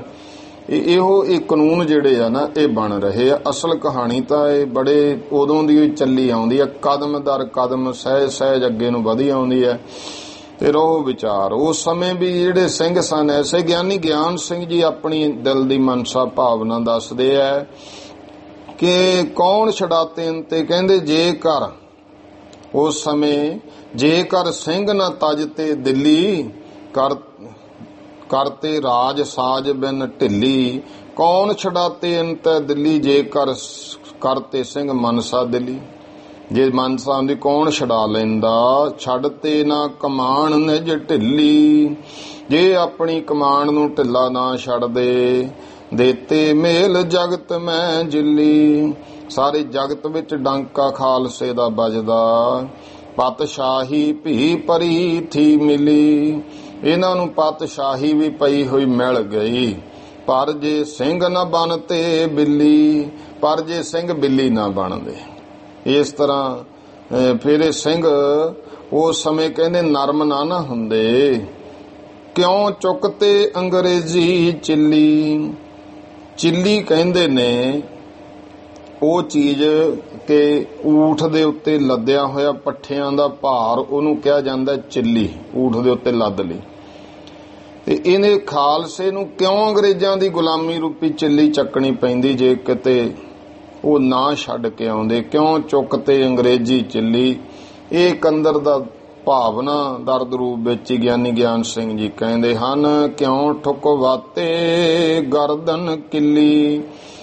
ਇਹ ਤਾਂ ਅੰਗਰੇਜ਼ਾਂ ਦੀ ਹਕੂਮਤ ਦੀ ਕਿੱਲੀ ਫਿਰ ਇਹੋ ਜੀ ਠੁੱਕ ਗਈ, ਜਿਹਨੂੰ ਗੁਰਮੁਖੋ ਕੱਢਣਾ ਔਖਾ ਹੋ ਗਿਆ ਗਰਦਨ ਵਿੱਚੋਂ। ਕਿਉਂ ਫਿਰ ਇਹ ਭਲਾ ਜੇ ਉਸ ਸਮੇਂ ਸੰਭਲਦੇ ਤਾਂ ਇਹ ਗਰਦਨ ਵਿੱਚ ਕਿੱਲੀ ਕਿਉਂ ਠੁਕਵਾਉਂਦੇ। ਫਿਰ ਕਿਉਂ ਹੋਤੀ ਜਗ ਮੈਂ ਖਿੱਲੀ। ਤਾਂ ਜਗਤ ਵਿੱਚ ਭਲਾ ਦੱਸੋ ਕਿਉਂ ਹਾਸਾ ਮਖੌਲ ਖਿੱਲੀ ਉੱਡਦੀ। ਭੈ ਪਾਵੀ ਯੂੰ ਹੀ ਥੀ ਹਿੱਲੀ। ਫਿਰ ਦੱਸਦੇ ਆ ਭਾਈ, ਇਹ ਵੀ ਤਾਂ ਪਰਮੇਸ਼ਰ ਦੇ ਭਾਣੇ 'ਚ ਹੀ ਹੁੰਦਾ। ਇਹ ਆਪਾਂ ਹੁਣ ਇੱਥੇ ਆ ਕੇ ਗੱਲ ਤਾਂ ਇੱਥੇ ਨਿਬੜਦੀ ਹੈ ਨਾ ਗਿਆਨੀ ਗਿਆਨ ਸਿੰਘ ਜੀ, ਕਿਉਂਕਿ ਧਰਮੀ ਪੁਰਸ਼ ਜਿਹੜਾ ਹੈ ਉਹਦੀ ਗੱਲ ਇੱਥੇ ਨਿਬੜਦੀ ਹੈ ਕਿ ਪੈ ਭਾਵੀ ਜੂੰ ਹੀ ਥੀ ਹਿੱਲੀ। ਇਹ ਜਾਣੋ ਕਿ ਜਿਹੜੀ ਭਾਵੀ ਸੀ ਨਾ, ਉਹ ਇਸੇ ਤਰ੍ਹਾਂ ਹੀ ਹੋਇਆ ਸੀ, ਇਸੇ ਤਰ੍ਹਾਂ ਹੀ ਗਿੱਜੀ ਸੀ, ਭਾਵੀ ਨੇ ਹੀ ਹੋਣਾ ਸੀ। ਹੁਤੇ ਸਿੰਘ ਤਬ ਭੋਲੇ ਭਾਲੇ। ਦੱਸਦੇ ਨੇ ਕਿ ਕਾਹਤੋਂ ਨਹੀਂ, ਕਹਿੰਦੇ ਉਹ ਸਿੰਘ ਜਿਹੜੇ ਸੀ ਨਾ, ਚਲਾਕ ਬਿਰਤੀਆਂ ਨਹੀਂ ਸੀ, ਰਾਜਨੀਤਿਕ ਬਿਰਤੀਆਂ ਨਹੀਂ ਸੀ ਹੁੰਦੀਆਂ, ਉਹ ਭੋਲੇ ਭਾਲੇ ਹੁੰਦੇ ਸੀ। ਤੇ ਰੱਬ ਨਾਲ ਪ੍ਰੇਮ ਕਰਨ ਵਾਲੇ, ਰੱਬ ਮਿਲਦਾ ਵੀ ਭੋਲੇ ਭਾਵ, ਭੋਲੇ ਭਾਏ ਮਿਲੇ ਰਘੁਰਾਇਆ। ਤੇ ਸਿੰਘ ਜਿਹੜੇ ਉਸ ਸਮੇਂ ਭੋਲੇ ਭਾਲੇ ਭਾਵ ਪਿਆਰ ਧਰਮ ਨਾਲ ਕਰਨ ਵਾਲੇ, ਆਪਣੇ ਗੁਰੂ ਦੇ ਚਰਨਾਂ ਨਾਲ ਪ੍ਰੇਮ ਰੱਖਣ ਵਾਲੇ ਸਨ। ਵੀਰ ਬਾਂਕਰੇ ਬਲੀ ਵਿਸਾਲੇ। ਬਹੁਤ ਯੋਧੇ ਵੀਰ ਬਾਂਕਰੇ, ਬਾਂਕੇ ਨੌਜਵਾਨ, ਬਲੀ ਵਿਸਾਲੇ, ਬੜੇ ਬਲ ਵਾਲੇ। ਸੋਚਤ ਨਹਿ ਥੇ ਦੂਰ ਦੇਸ਼ੀ। ਇਸ ਕਰਕੇ ਬਹੁਤੀ ਦੂਰ ਦੀ ਨਹੀਂ ਸੀ ਸੋਚਦੇ। ਰੱਖਤੇ ਰੀਤ ਨੀਤ ਦਰਵੇਸ਼ੀ। ਹਮੇਸ਼ਾ ਆਪਣੀ ਜਿਹੜੀ ਨੀਤ ਸੀ ਉਹ ਦਰਵੇਸ਼ੀ ਰੱਖਦੇ। ਦਰਵੇਸ਼ਾਂ ਵਰਗੇ ਸਨ ਖਾਲਸੇ, ਭਾਵ ਧਰਮੀ ਸੰਤਾਂ ਵਰਗੀਆਂ ਉਹ ਰੂਹਾਂ ਸੀ। ਇਸ ਕਰਕੇ ਐਸਾ ਉਹਨਾਂ ਦੀਆਂ ਮਰਜ਼ਾਦਾ ਸੀ, ਐਸੀ ਅੰਦਰ ਦੀ ਭਾਵਨਾ। ਰਾਜਨੀਤ ਕੀ ਰੀਤ ਨ ਲਖਤੇ। ਉਹ ਖਾਲਸਾ ਜੀ ਰਾਜਨੀਤੀ ਦੀ ਕੋਈ ਬਹੁਤੀ ਰੀਤੀ ਨੂੰ ਨਹੀਂ ਸਨ ਜਾਣਦੇ। ਦਾਵ ਘਾਵ ਨਹਿ ਥੇ ਕਛ ਤੱਕਤੇ। ਕੋਈ ਦਾ ਘਾਵ ਨਹੀਂ ਸੀ ਆਉਂਦਾ, ਖਾਲਸਾ ਕੋਈ ਦਾ ਘਾ ਨਹੀਂ ਸੀ ਦੇਖਦਾ ਹੁੰਦਾ। ਛੋੜ ਆਏ ਦਿੱਲੀ ਬਿਨ ਬਾਰੇ। ਇਸ ਕਰਕੇ ਭਾਈ ਬਿਨ ਬਾਰੇ, ਬਿਨਾਂ ਦਰ ਤੋਂ ਹੀ ਦਿੱਲੀ ਨੂੰ ਛੱਡ ਆਏ। ਤੁਰਕਨ ਕੇ ਛਲ ਨਾਹੀਂ ਵਿਚਾਰੇ। ਇਹ ਨਾ ਵਿਚਾਰਿਆ ਕਿ ਤੁਰਕ ਛਲੀਏ ਨੇ। ਹੁਣ ਤਾਂ ਇਹਨਾਂ ਨੇ ਲਿਖਤਾ 6 ਆਨੇ, ਫਿਰ ਇਹਨਾਂ ਨੇ ਮੁੱਕਰ ਜਾਣਾ। ਤਾਂ ਜਦੋਂ ਕੁਰਾਨ ਦੀਆਂ ਝੂਠੀਆਂ ਸਹੁੰ ਖਾ ਸਕਦੇ, ਹੋਰ ਕੀ ਨਹੀਂ ਕਰ ਸਕਦੇ। ਇਸ ਕਰਕੇ ਤੁਰਕਾਂ ਦੇ ਛਲ ਨੂੰ ਵਿਚਾਰਿਆ ਨਾ। ਫਿਰ ਪਰਮੇਸ਼ਵਰ ਕਰਿਓ ਜੋ ਚਾਹਤ। ਲਿਖਦੇ ਭਾਈ ਫਿਰ ਵਾਹਿਗੁਰੂ ਪਰਮਾਤਮਾ ਜੋ ਕਰਦਾ, ਜੋ ਚਾਹੁੰਦਾ ਹੈ, ਲੱਖ ਸਬੱਬ ਬਣਾਏ ਨਿਬਾਹਤ। ਲੱਖਾਂ ਸਬੱਬ ਬਣਾ ਕੇ ਉਹ ਚੀਜ਼ ਵਾਹਿਗੁਰੂ ਬਣਾਈ ਕਰ ਹੀ ਦਿੰਦਾ ਹੈ। ਪਰਾਰਬਧ ਜਿਸ ਕੀ ਹੋਇ ਜੈਸੇ। ਜਿਸ ਦੀ ਪਰਾਰਬਧ, ਜਿਹਦੇ ਭਾਗ ਕਿਸਮਤ ਜਿਸ ਤਰ੍ਹਾਂ ਦੀ ਹੁੰਦੀ ਹੈ। ਮਿਲਤ ਸਹਾਏ ਬੁੱਧ ਤੇ ਤੈਸੇ। ਉਹ ਕਹਿੰਦੇ ਉਸੇ ਤਰ੍ਹਾਂ ਦੀ ਭਾਈ ਜਿਹੜੀ ਹੈ ਉਹਨੂੰ, ਉਹਦੀ ਬੁੱਧੀ ਵਿੱਚ ਉਸ ਤਰ੍ਹਾਂ ਦਾ ਬਲ, ਉਹੇ ਜੀ ਗੱਲ ਆ ਜਾਂਦੀ ਹੈ। ਭਾਵ ਉਸ ਤਰ੍ਹਾਂ ਦੀ ਬੁੱਧੀ ਹੋ ਜਾਂਦੀ ਹੈ। ਦੋਹਰਾ ਦਿੱਲੀ ਕੋ ਤਜ ਸਿੰਘ ਜਬ ਆਏ ਤਰਫ ਪੰਜਾਬ। ਤੇ ਦਿੱਲੀ ਨੂੰ ਛੱਡ ਕਰਕੇ ਜਦੋਂ ਸਿੰਘ ਪੰਜਾਬ ਨੂੰ ਆ ਗਏ, ਲੋਣੀ ਅਖਤਰ ਫਿਰ ਆਇਓ ਦਿੱਲੀ ਵਿੱਚ ਸ਼ਤਾਬ। ਜਿਹੜਾ ਲੋਣੀ ਅਖਤਰ ਸੀ ਉਹ ਦਿੱਲੀ ਦੇ ਵਿੱਚ ਆ ਗਿਆ। ਕੁਝ ਗ੍ਰੰਥਾਂ ਵਿੱਚ ਜਿਹੜਾ ਹੈ ਨਾ, ਇਹ ਪੰਥ ਪ੍ਰਕਾਸ਼ ਗਿਆਨੀ ਗਿਆਨ ਸਿੰਘ ਜੀ ਦਾ, ਇਹਦੀਆਂ 3 ਜਿਹੜੇ ਹਨ, ਲਾਹੌਰ ਐਡੀਸ਼ਨ ਹੈ, ਇੱਕ ਦਿੱਲੀ ਐਡੀਸ਼ਨ ਸੀ, ਇੱਕ ਅੰਮ੍ਰਿਤਸਰ ਦੀ ਐਡੀਸ਼ਨ ਹੈ। ਇਸ ਕਰਕੇ ਥੋੜਾ ਜਿਹਾ ਛਾਪਿਆਂ ਵਿੱਚ ਫਰਕ ਵੀ। ਅੰਗਰੇਜ਼ਨ ਦਿੱਲੀ ਲਈ ਪਾਛੇ ਰਾਖਿਓ ਜੈ ਭਾਖਿਓ ਜੈਸ, ਅਕਟਰ ਲੋਣੀ ਬੂਝਿਓ ਬਾਦਸ਼ਾਹ ਤੇ ਤੈਸ। ਇਸ ਤਰ੍ਹਾਂ ਵੀ ਇਹ ਦੋਹਰਾ ਆਉਂਦਾ ਹੈ। ਤੋ ਉਸ ਸਮੇਂ ਫਿਰ ਉਹ ਐਸਾ ਸਮਾਂ ਆ ਗਿਆ ਕਿ ਜਿਹੜਾ ਭਾਈ ਅਖਤਰ ਲੋਨੀ ਸੀ ਨਾ, ਉਹ ਜਦੋਂ ਦੇਖਿਆ ਸਿੰਘ ਚਲੇ ਗਏ, ਬਹੁਤ ਛੇਤੀ ਨਾਲ ਦਿੱਲੀ ਆ ਗਿਆ। ਚੌਪਈ ਫਿਰ ਅੰਗਰੇਜ਼ਨ ਦਿੱਲੀ ਆਏ। ਜਿਹੜੇ ਅੰਗਰੇਜ਼ ਸਨ ਫਿਰ ਦਿੱਲੀ ਵਿੱਚ ਆ ਗਏ। ਬੰਦੋਬਸਤ ਨਿਜ ਕਰਿਓ ਬਣਾਏ। ਉਹਨਾਂ ਨੇ ਫਿਰ ਆਪਣਾ ਬੰਦੋਬਸਤ ਫੇਰ ਕਰਨਾ ਸ਼ੁਰੂ ਕਰ ਦਿੱਤਾ। ਲੋਣੀ ਅਖਤਰ ਕੋ ਜੋ ਸੂਝਿਓ। ਜਿਹੜਾ ਲੋਣੀ ਅਖਤਰ ਸੀ ਉਹਨੂੰ ਜਿਸ ਤਰ੍ਹਾਂ ਵੀ ਉਹਦੀ ਸਮਝ ਵਿੱਚ ਆਇਆ, ਇੱਕ ਦਿਨ ਬਾਦਸ਼ਾਹ ਤੈ ਬੂਝਿਓ। ਇੱਕ ਦਿਨ ਬਾਦਸ਼ਾਹ ਸ਼ਾਹ ਆਲਮ ਤੋਂ ਪੁੱਛਣ ਲੱਗਿਆ, ਸਿੰਘ ਮਜਬ ਜਹ ਕੈਸੇ ਭਇਓ। ਉਹਨੇ ਪੁੱਛਿਆ ਇਹ ਕੌਣ ਸੀ? ਕਹਿੰਦਾ ਇਹ ਸਿੰਘ ਹੈ। ਸ਼ਾਹ ਆਲਮ ਇਹ ਕੌਣ ਹੈ, ਕਿਸ ਦਾ? ਇਹ ਜਿਹੜਾ ਸਿੰਘਾਂ ਦਾ ਮਜਬ ਹੈ, ਇਹ ਦੱਸ ਵੀ ਇਹ ਕਿਵੇਂ ਹੋਇਆ। ਫਿਰ ਇਨ ਰਾਜ ਕਹੋ ਕਿਮ ਲਾਇਓ। ਕਿਉਂਕਿ ਦੱਸਤਾ ਸੀ ਨਾ ਸ਼ਾਹ ਆਲਮ ਨੇ ਪੰਜਾਬ ਦੇ ਵਿੱਚ ਰਾਜ ਕਰਦੇ ਆ।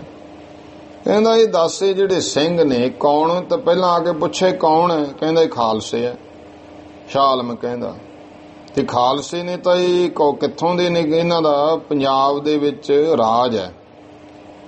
ਅੱਛਾ, ਤੇ ਰਾਜ ਕਿਵੇਂ ਇਹਨਾਂ ਨੇ ਲਿਆ? ਇਹ ਹੁਣ ਪੁੱਛਦਾ ਹੈ। ਕੈ ਬਜੋਰ ਸ਼ਮਸ਼ੇਰ ਲਿਓ ਇਨ। ਇਹ ਦੱਸ ਕੀ ਇਹਨਾਂ ਨੇ ਤਲਵਾਰ ਦੀ ਤਾਕਤ ਨਾਲ ਲਿਆ ਰਾਜ ਪੰਜਾਬ ਦੀ ਧਰਤੀ ਤੇ? ਸ਼ਾਹੇ ਪਟਾ ਲਿਖ ਦਿਓ ਕਿਦੋ ਕਿਨ। ਤੇ ਜਾਂ ਫਿਰ ਕਿਸੇ ਬਾਦਸ਼ਾਹ ਨੇ ਇਹਨਾਂ ਨੂੰ ਉਨੀ ਜਗ੍ਹਾ ਦਾ ਪਟਾ ਲਿਖ ਕੇ ਦੇਤਾ ਹੋਵੇ ਕਿ ਲਓ ਜੀ ਇੰਨੀ ਜਗ੍ਹਾ ਤੇ ਤੁਹਾਡਾ ਰਾਜ ਹੋਵੇਗਾ। ਆਲਮ ਸ਼ਾਹੇ ਜਾਹੇ ਸੁਨ ਬੋਲਿਓ। ਇਹ ਜਿਹੜਾ ਆਲਮ ਸ਼ਾਹ ਸੀ, ਸ਼ਾਹ ਆਲਮ ਵੀ ਕਹਿੰਦੇ, ਤੇ ਇਹਨੇ ਬਹੁਤ ਸਮਾਂ ਦੇਖੋ ਇੱਥੇ ਜਿਹੜਾ ਹੈ ਲਗਭਗ ਇਸ ਨੇ 46 ਸਾਲ ਸ਼ਾਹ ਆਲਮ ਨੇ ਬਾਦਸ਼ਾਹੀ ਕੀਤੀ। ਇਹ ਸੀ ਕਮਜ਼ੋਰੀ। ਤੇ ਉਸ ਸਮੇਂ ਮਾਧਵ ਰਾਓ ਸਿੰਧੀਆ ਸੀ। ਮਾਧਵ ਰਾਓ ਸਿੰਧੀਆ, ਜਿਹਨੂੰ ਹੁਣ ਵੀ ਆਪਾਂ ਦੇਖਦੇ ਆ ਨਾ, ਉਹ ਇੱਕ ਰਾਜਨੀਤੀ ਵਿੱਚ ਸਿੰਧੀਏ ਹੁਣ ਵੀ ਰਾਜੇ ਹਨ ਰਿਆਸਤ। ਉਹ ਪੁਰਾਣੀਆਂ ਰਿਆਸਤਾਂ ਨੇ। ਮਰਹੱਟੇ ਸੀ, ਦਿੱਲੀ ਤੇ ਕਬਜ਼ਾ ਕੀਤਾ। ਤੇ ਸ਼ਾਹ ਆਲਮ ਇੱਕ ਤਰ੍ਹਾਂ ਦਾ ਇਹ ਸਮਝੋ ਕਿ ਰਬੜ ਦੀ ਮੋਹਰ ਵਾਂਗੂ ਬਾਦਸ਼ਾਹ ਬਣਾਇਆ ਉਹਨਾਂ ਨੇ। ਹੌਲੀ ਹੌਲੀ ਫਿਰ ਇਹ ਜਿਹੜਾ ਹੈ ਸਮਾਂ ਪੈ ਕੇ ਅੰਗਰੇਜ਼ ਆ ਗਏ। ਉਹ ਆਪ ਜੀ ਨੇ ਕਥਾ ਸਰਵਣ ਕਰ ਲਈ ਹੈ। ਮਰਹੱਟਿਆਂ ਦੇ ਵੱਸ ਪਿਆ। ਆਖਰ ਅੰਗਰੇਜ਼ਾਂ ਨੇ ਇਹਨੂੰ ਮਰਹੱਟਿਆਂ ਦੀ ਕੈਦ ਤੋਂ ਛੁਡਕਾਇਆ ਸੀ। ਛੁਡਾ ਕੇ ਇਹਨੂੰ ਫਿਰ ਅੰਗਰੇਜ਼ਾਂ ਨੇ ਇੱਕ ਨਾਮ ਮਾਤਰ ਦਾ ਬਾਦਸ਼ਾਹ ਬਣਾ ਲਿਆ। ਤੇ ਉਹ ਸ਼ਾਹ ਆਲਮ ਜਿਹੜਾ ਹੈ ਉਹ ਸਮੇਂ ਅਖਤਰ ਲੋਨੀ ਜਰਨੈਲ ਨੂੰ ਦੱਸਦਾ ਹੈ, ਕਪਟੀ ਕਪਟ ਕਠੋਲਾ ਖੇਲਿਓ। ਕਹਿੰਦੇ ਗਿਆਨੀ ਗਿਆਨ ਸਿੰਘ ਜੀ, ਇਹ ਰਤਨ ਸਿੰਘ ਨੇ ਸਾਰੀ ਗੱਲ ਦੱਸੀ ਹੈ ਭਾਈ। ਇਹ ਕਪਟੀ ਨੇ ਕਪਟ ਮਾਰਿਆ, ਕਪਟ ਕਠੋਲਾ ਖੋਲਿਓ, ਕਠੋਲਾ ਖੋਲਿਓ। ਕਠੋਲਾ ਕਹਿੰਦੇ ਨੇ ਇਹ ਜਿਵੇਂ ਕੋਈ ਕੋਠਾ ਹੁੰਦਾ, ਕਠੋਲਾ ਕੋਠਾ, ਕਪਟ ਕਠੋਲਾ, ਕਪਟ ਨਾਮ ਛਲ ਦਾ। ਇਹ ਉਹ ਜਾਣੋ ਕਿ ਜਿਹੜਾ ਸ਼ਾਹ ਆਲਮ ਸੀ ਨਾ, ਇਹ ਛਲ ਫਰੇਬ ਦਾ ਕੋਠਾ ਹੀ ਸੀ ਇੱਕ ਤਰ੍ਹਾਂ ਦਾ। ਜਦੋਂ ਮੂੰਹ ਕੀ ਖੋਲਿਆ ਇਹਨੇ, ਛਲ ਦਾ ਕੋਠਾ ਹੀ ਖੋਲ ਦਿੱਤਾ। ਦੁਸ਼ਮਨ ਦੁਸ਼ਮਨ ਕੀ ਕਬ ਨੀਕੀ। ਗਿਆਨੀ ਜੀ ਕਹਿੰਦੇ ਭਾਈ ਜਿਹੜਾ ਦੁਸ਼ਮਣ ਹੈ ਉਹ ਦੁਸ਼ਮਣ ਦੀ ਭਲਾ ਕਦੋਂ ਚੰਗੀ ਸੋਚਦਾ ਹੈ। ਬਾਤ ਕਹਿਤ ਹੈ ਜਾਨੋ ਠੀਕੀ। ਸਿਆਣੇ ਬੰਦਿਆਂ ਨੇ ਇਹ ਗੱਲ ਕਹੀ ਹੈ, ਇਹ ਠੀਕ ਹੀ ਗੱਲ ਕਹੀ ਹੈ। ਦੁਸ਼ਮਣ ਕਦੇ ਵੀ ਚੰਗਾ ਨਹੀਂ ਕਰਦਾ ਦੁਸ਼ਮਣ ਦਾ। ਸਿੰਘਨ ਸੋ ਤੁਰਕਨ ਕਾ ਬੈਰ। ਤੇ ਸਿੰਘਾਂ ਦਾ ਜਿਹੜਾ ਤੁਰਕਾਂ ਦੇ ਨਾਲ ਬੈਰ ਸੀ, ਜਿੱਦਨ ਮਜ਼ਹਬੀ ਆਹੇ ਬਧੈਰ। ਇਹ ਤਾਂ ਮਜ਼ਹਬ ਦੀ ਜਿੱਦ ਦਾ ਸੀ, ਧਰਮ ਦੀ ਜਿੱਦ ਦਾ ਸੀ। ਉਹ ਕਹਿੰਦੇ ਸੀ ਧਰਮ ਖਤਮ ਕਰਨਾ ਤੇ ਸਿੰਘ ਕਹਿੰਦੇ ਸੀ ਖਤਮ ਹੋਣ ਨਹੀਂ ਦੇਣਾ। ਗੱਲ ਤਾਂ ਇੱਥੋਂ ਹੀ ਜਿੱਦ ਸੀ ਨਾ। ਔਰੰਗਜ਼ੇਬ ਨਾਲ ਕਾਹਦੀ ਜਿੱਦ ਸੀ? ਗੁਰੂ ਤੇਗ ਬਹਾਦਰ ਪਾਤਸ਼ਾਹ ਮਹਾਰਾਜ। ਔਰੰਗਜ਼ੇਬ ਕਹਿੰਦਾ ਮੈਂ ਹਿੰਦੂ ਇੱਥੇ ਰਹਿਣ ਨਹੀਂ ਦੇਣਾ, ਮੈਂ ਜੰਜੂ ਨਹੀਂ ਪੈਣ ਦੇਣਾ। ਮਹਾਰਾਜ ਕਹਿੰਦੇ ਧੱਕੇ ਨਾਲ ਲੈਣ ਨਹੀਂ ਦੇਣਾ, ਸ਼ਹੀਦੀ ਦੇ ਦਿੱਤੀ। ਇਸ ਕਰਕੇ ਧਰਮ ਮਜ਼ਹਬ ਦੀ ਜਿੱਦ ਦਾ ਜਿਹੜਾ ਬੈਰ ਹੈ, ਸੋ ਦਿਲ ਰਾਖ ਤੁਰਕੇਸ਼ ਉਚਾਰਿਓ। ਇਹ ਜਿਹੜਾ ਹੈ ਸ਼ਾਹ ਆਲਮ ਨੇ ਆਪਣੇ ਦਿਲ ਵਿੱਚ ਉਹੀ ਜਿਹੜਾ ਕਪਟ ਰੱਖਿਆ ਤੇ ਅਖਤਰ ਲੋਨੀ ਨੂੰ ਦੱਸਿਆ। ਸਾਂਪ ਸਮਾਨ ਡੰਕ ਚਹਿ ਮਾਰਿਓ। ਦੱਸਿਆ ਕਿ ਜਿਵੇਂ ਸੱਪ ਡੰਗ ਮਾਰਦਾ ਨਾ, ਇਸ ਤਰ੍ਹਾਂ ਕਿਹਾ। ਮਾਖੀ ਸਾਂਪ ਅਸੁਰ ਸੁਰ ਮਾਨੂ। ਮੱਖੀ ਸੱਪ, ਅਸੁਰ ਕਹੀਏ ਦੈਂਤ, ਤੇ ਸੁਰ ਨਾਮ ਹੈ ਦੇਵਤਾ। ਆਪ ਖੋਏ ਪਰ ਕਾਜ ਬਿਗਾਰੈ। ਇਹ ਇਸ ਤਰ੍ਹਾਂ ਦੇ ਨੇ ਕਿ ਆਪ ਦਾ ਤਾਂ ਭਾਵੇਂ ਸਭ ਕੁਝ ਤਬਾਹ ਕਰ ਲੈਣ, ਪਰ ਦੂਜੇ ਦਾ ਜ਼ਰੂਰ ਵਿਗਾੜਦੇ। ਕਈਆਂ ਦੀ ਆਦਤ ਹੁੰਦੀ, ਇੱਕ ਉਹ ਹੈ ਜਿਹੜੇ ਕਿਸੇ ਦਾ ਵੀ ਸਵਾਰ ਦਿੰਦੇ ਆ ਤੇ ਆਪ ਦਾ ਵੀ ਸਵਾਰ ਦਿੰਦੇ ਆ। ਇੱਕ ਉਹ ਹੁੰਦੇ ਨੇ ਜਿਹੜੇ ਕਿਸੇ ਦਾ ਵਿਗੜਦਾ ਵਿਗੜ ਜੇ ਆਪ ਦਾ ਸਵਾਰ ਲੈਣਾ। ਇੱਕ ਉਹ ਹੁੰਦੇ ਮੇਰਾ ਭਾਵੇਂ ਵਿਗੜ ਜੇ ਪਰ ਦੁਸ਼ਮਣ ਦਾ ਜ਼ਰੂਰ ਵਿਗੜਨਾ। ਜਿਵੇਂ ਇਸ ਤਰ੍ਹਾਂ ਦੀਆਂ ਕਥਾ ਆਉਂਦੀਆਂ ਕਿ ਕਿਸੇ ਨੂੰ ਕਿਹਾ ਗੁਆਂਢੀ ਨਾਲ ਬਣਦੀ ਨਹੀਂ ਸੀ ਤੇ ਉਹਨੇ ਰੱਬ ਦੀ ਕੀਤੀ ਬੰਦਗੀ, ਤੇ ਕੋਈ ਆ ਗਿਆ ਭਗਵਾਨ ਰੂਪ ਬਣ ਕੇ, ਕਹਿੰਦੇ ਵੀ ਉਹਨੂੰ ਸੰਖ ਦੇਤਾ ਤੇ ਸੰਖ ਲੈ ਜਾ, ਜਿਹੜਾ ਕੋ ਬਜਾ ਕੇ ਮੰਗਿਆ ਕਰੇਗਾ ਉਹ ਤੈਨੂੰ ਮਿਲ ਜਾ ਕਰੂ। ਪਰ ਇੱਕ ਗੱਲ ਯਾਦ ਰੱਖੀ, ਜਿੰਨਾ ਤੈਨੂੰ ਮਿਲਣਾ ਗੁਆਂਢੀਆਂ ਨੂੰ ਦੁੱਗਣਾ ਮਿਲੂ। ਜਦੋਂ ਉਹਨੇ ਆ ਕੇ 2-4 ਦਿਨ ਤਾਂ ਚੰਗੀਆਂ ਚੀਜ਼ਾਂ ਮੰਗੀਆਂ, ਸੰਖ ਵਜਾ ਕੇ ਮੰਗਿਆ ਕਰੇ, ਉਹਨੂੰ ਮਿਲ ਜਾ ਕਰਨ, ਗੁਆਂਢੀਆਂ ਦੇ ਦੁੱਗਣੀ ਹੋ ਆ ਜਾ ਕਰੇ। ਉਹ ਬੜੀ ਈਰਖਾ ਜਾਗੀ, ਸੰਖ ਮੈਂ ਵਜਾਉਣਾ, ਅਮੀਰ ਮੇਰੇ ਨਾਲ ਦੁੱਗਣੇ ਗੁਆਂਢੀ ਹੋਈ ਜਾਂਦੇ ਆ। ਤਾਂ ਫਿਰ ਉਹਨੇ ਇਸ ਤਰ੍ਹਾਂ ਕਥਾ ਹੁੰਦੀ ਹੈ, ਈਰਖਾਬਾਦੀ ਦੀ ਗੱਲ। ਸੰਖ ਵਜਾਇਆ, ਰੱਬੀ ਆਵਾਜ਼ ਆਈ, ਦੱਸ ਕੀ ਚਾਹੀਦਾ? ਕਹਿੰਦਾ ਮੇਰੀ ਇੱਕ ਅੱਖ ਕਾਣੀ ਕਰ ਦੇ। ਹੁਣ ਉਹਦੀ ਇੱਕ ਹੋਊਗੀ, ਗਵਾਂਢੀਆਂ ਸਾਰਿਆਂ ਦੀਆਂ ਦੋਨੇ ਹੀ ਚਲੀਆਂ ਗਈਆਂ। ਫੇਰ ਸ਼ੰਖ ਵਜਾਇਆ ਦੂਏ ਦਿਨ, ਕਹੇ ਕੀ ਮੇਰੇ ਕਹਿੰਦਾ ਦਰਵਾਜ਼ੇ 'ਚ ਇੱਕ ਖੂਹ ਪੱਟਿਆ ਜਾਵੇ। ਉਹਨੇ ਇੱਕ ਪੱਟਿਆ, ਗਵਾਂਢੀਆਂ ਦੋ ਪੱਟੇ ਗਏ। ਹੁਣ ਉਹ ਵਿਚਾਰੇ ਅੰਨੇ ਵਿੱਚ ਡਿੱਗ ਡਿੱਗ ਮਰ ਗਏ। ਇਸ ਤਰ੍ਹਾਂ ਦਾ ਜਿਹੜਾ ਹਾਲ ਹੁੰਦਾ ਹੈ, ਕਹਿਣ ਦਾ ਭਾਵ ਹੈ ਈਰਖਾਵਾਦੀ ਬੰਦੇ ਦਾ ਹਾਲ ਇਹ ਹੁੰਦਾ, ਉਹ ਆਪ ਦਾ ਵਿਗਾੜ ਲੈਂਦਾ, ਵਿਗੜਦਾ ਵਿਗੜ ਜੇ ਪਰ ਦੂਜੇ ਦਾ ਜ਼ਰੂਰ ਵਿਗਾੜਨਾ। ਮਾਖੀ ਸਾਂਪ ਅਸੁਰ ਸੁਰ ਮਾਨੋ, ਆਪ ਖੋਏ ਪਰ ਕਾਜ ਵਿਗਾਰਾ। ਆਪਾ ਵੀ ਖਰਾਬ ਕਰਦੇ ਤੇ ਪਰਾਏ ਦਾ ਕੰਮ ਵਿਗਾੜਦੇ। ਸੋ ਮਾਖੀ ਸਮ ਲਖੋ ਅਪਾਰੈ। ਇਉਂ ਜਾਣੋ ਕਿ ਇਹ ਮੱਖੀ ਵਰਗਾ ਹੈ, ਮਾਖੀ ਦੇ ਵਰਗਾ ਹੈ। ਇਹ ਹੁਣ ਸਾਰਾ ਕੁਝ ਦੱਸੂ ਕਿਵੇਂ ਸ਼ਾਹ ਆਲਮ ਨੇ ਕੀ ਕੁਝ ਕਿਹਾ। ਆਪਾਂ ਕੱਲ ਨੂੰ ਇੱਥੋਂ ਗੱਲ ਸ਼ੁਰੂ ਕਰ ਲਵਾਂਗੇ ਕਿ ਸਿੰਘਾਂ ਦੇ ਨਾਲ ਤੁਰਕਾਂ ਦਾ ਜਿਹੜਾ ਬੈਰ ਹੈ, ਉਸ ਬੈਰ ਭਾਵਨਾ ਦੇ ਵਿੱਚ ਹੀ ਸ਼ਾਹ ਆਲਮ ਨੇ ਜਿਹੜਾ ਕਹੀ ਗੱਲ, ਉਹ ਭਾਈ ਗਿਆਨੀ ਗਿਆਨ ਸਿੰਘ ਜੀ ਨੇ ਭਾਈ ਰਤਨ ਸਿੰਘ ਜੀ ਵਾਲੀ ਸਾਰੀ ਗੱਲ ਜਿਹੜੀ ਹੈ ਉਹ ਲਿਖੀ ਹੈ। ਆਓ ਹੁਣ ਟਾਈਮ ਵੀ ਹੋ ਗਿਆ ਹੈ ਸਮਾਪਤੀ ਦਾ। ਇਥੋਂ ਕੱਲ ਆਪਾਂ ਅੱਗੇ ਕਥਾ ਸਰਵਣ ਕਰਾਂਗੇ। ਭੁੱਲ ਚੁੱਕ ਦੀ ਖਿਮਾ ਸਰਬੱਤ ਮਾਈ ਭਾਈ ਉਚਾਰਨ ਕਰੋ ਜੀ। ਵਾਹਿਗੁਰੂ ਨਾਮ ਜਹਾਜ ਹੈ ਚੜੇ ਸੋਤਰੇ ਪਾਰ, ਜੋ ਸ਼ਰਧਾ ਕਰ ਸੇਵੰਦੇ ਗੁਰ ਪਾਰ ਉਤਾਰਨ ਹਾਰ। ਵਾਹਿਗੁਰੂ ਜੀ ਕਾ ਖਾਲਸਾ, ਵਾਹਿਗੁਰੂ ਜੀ ਕੀ ਫਤਿਹ।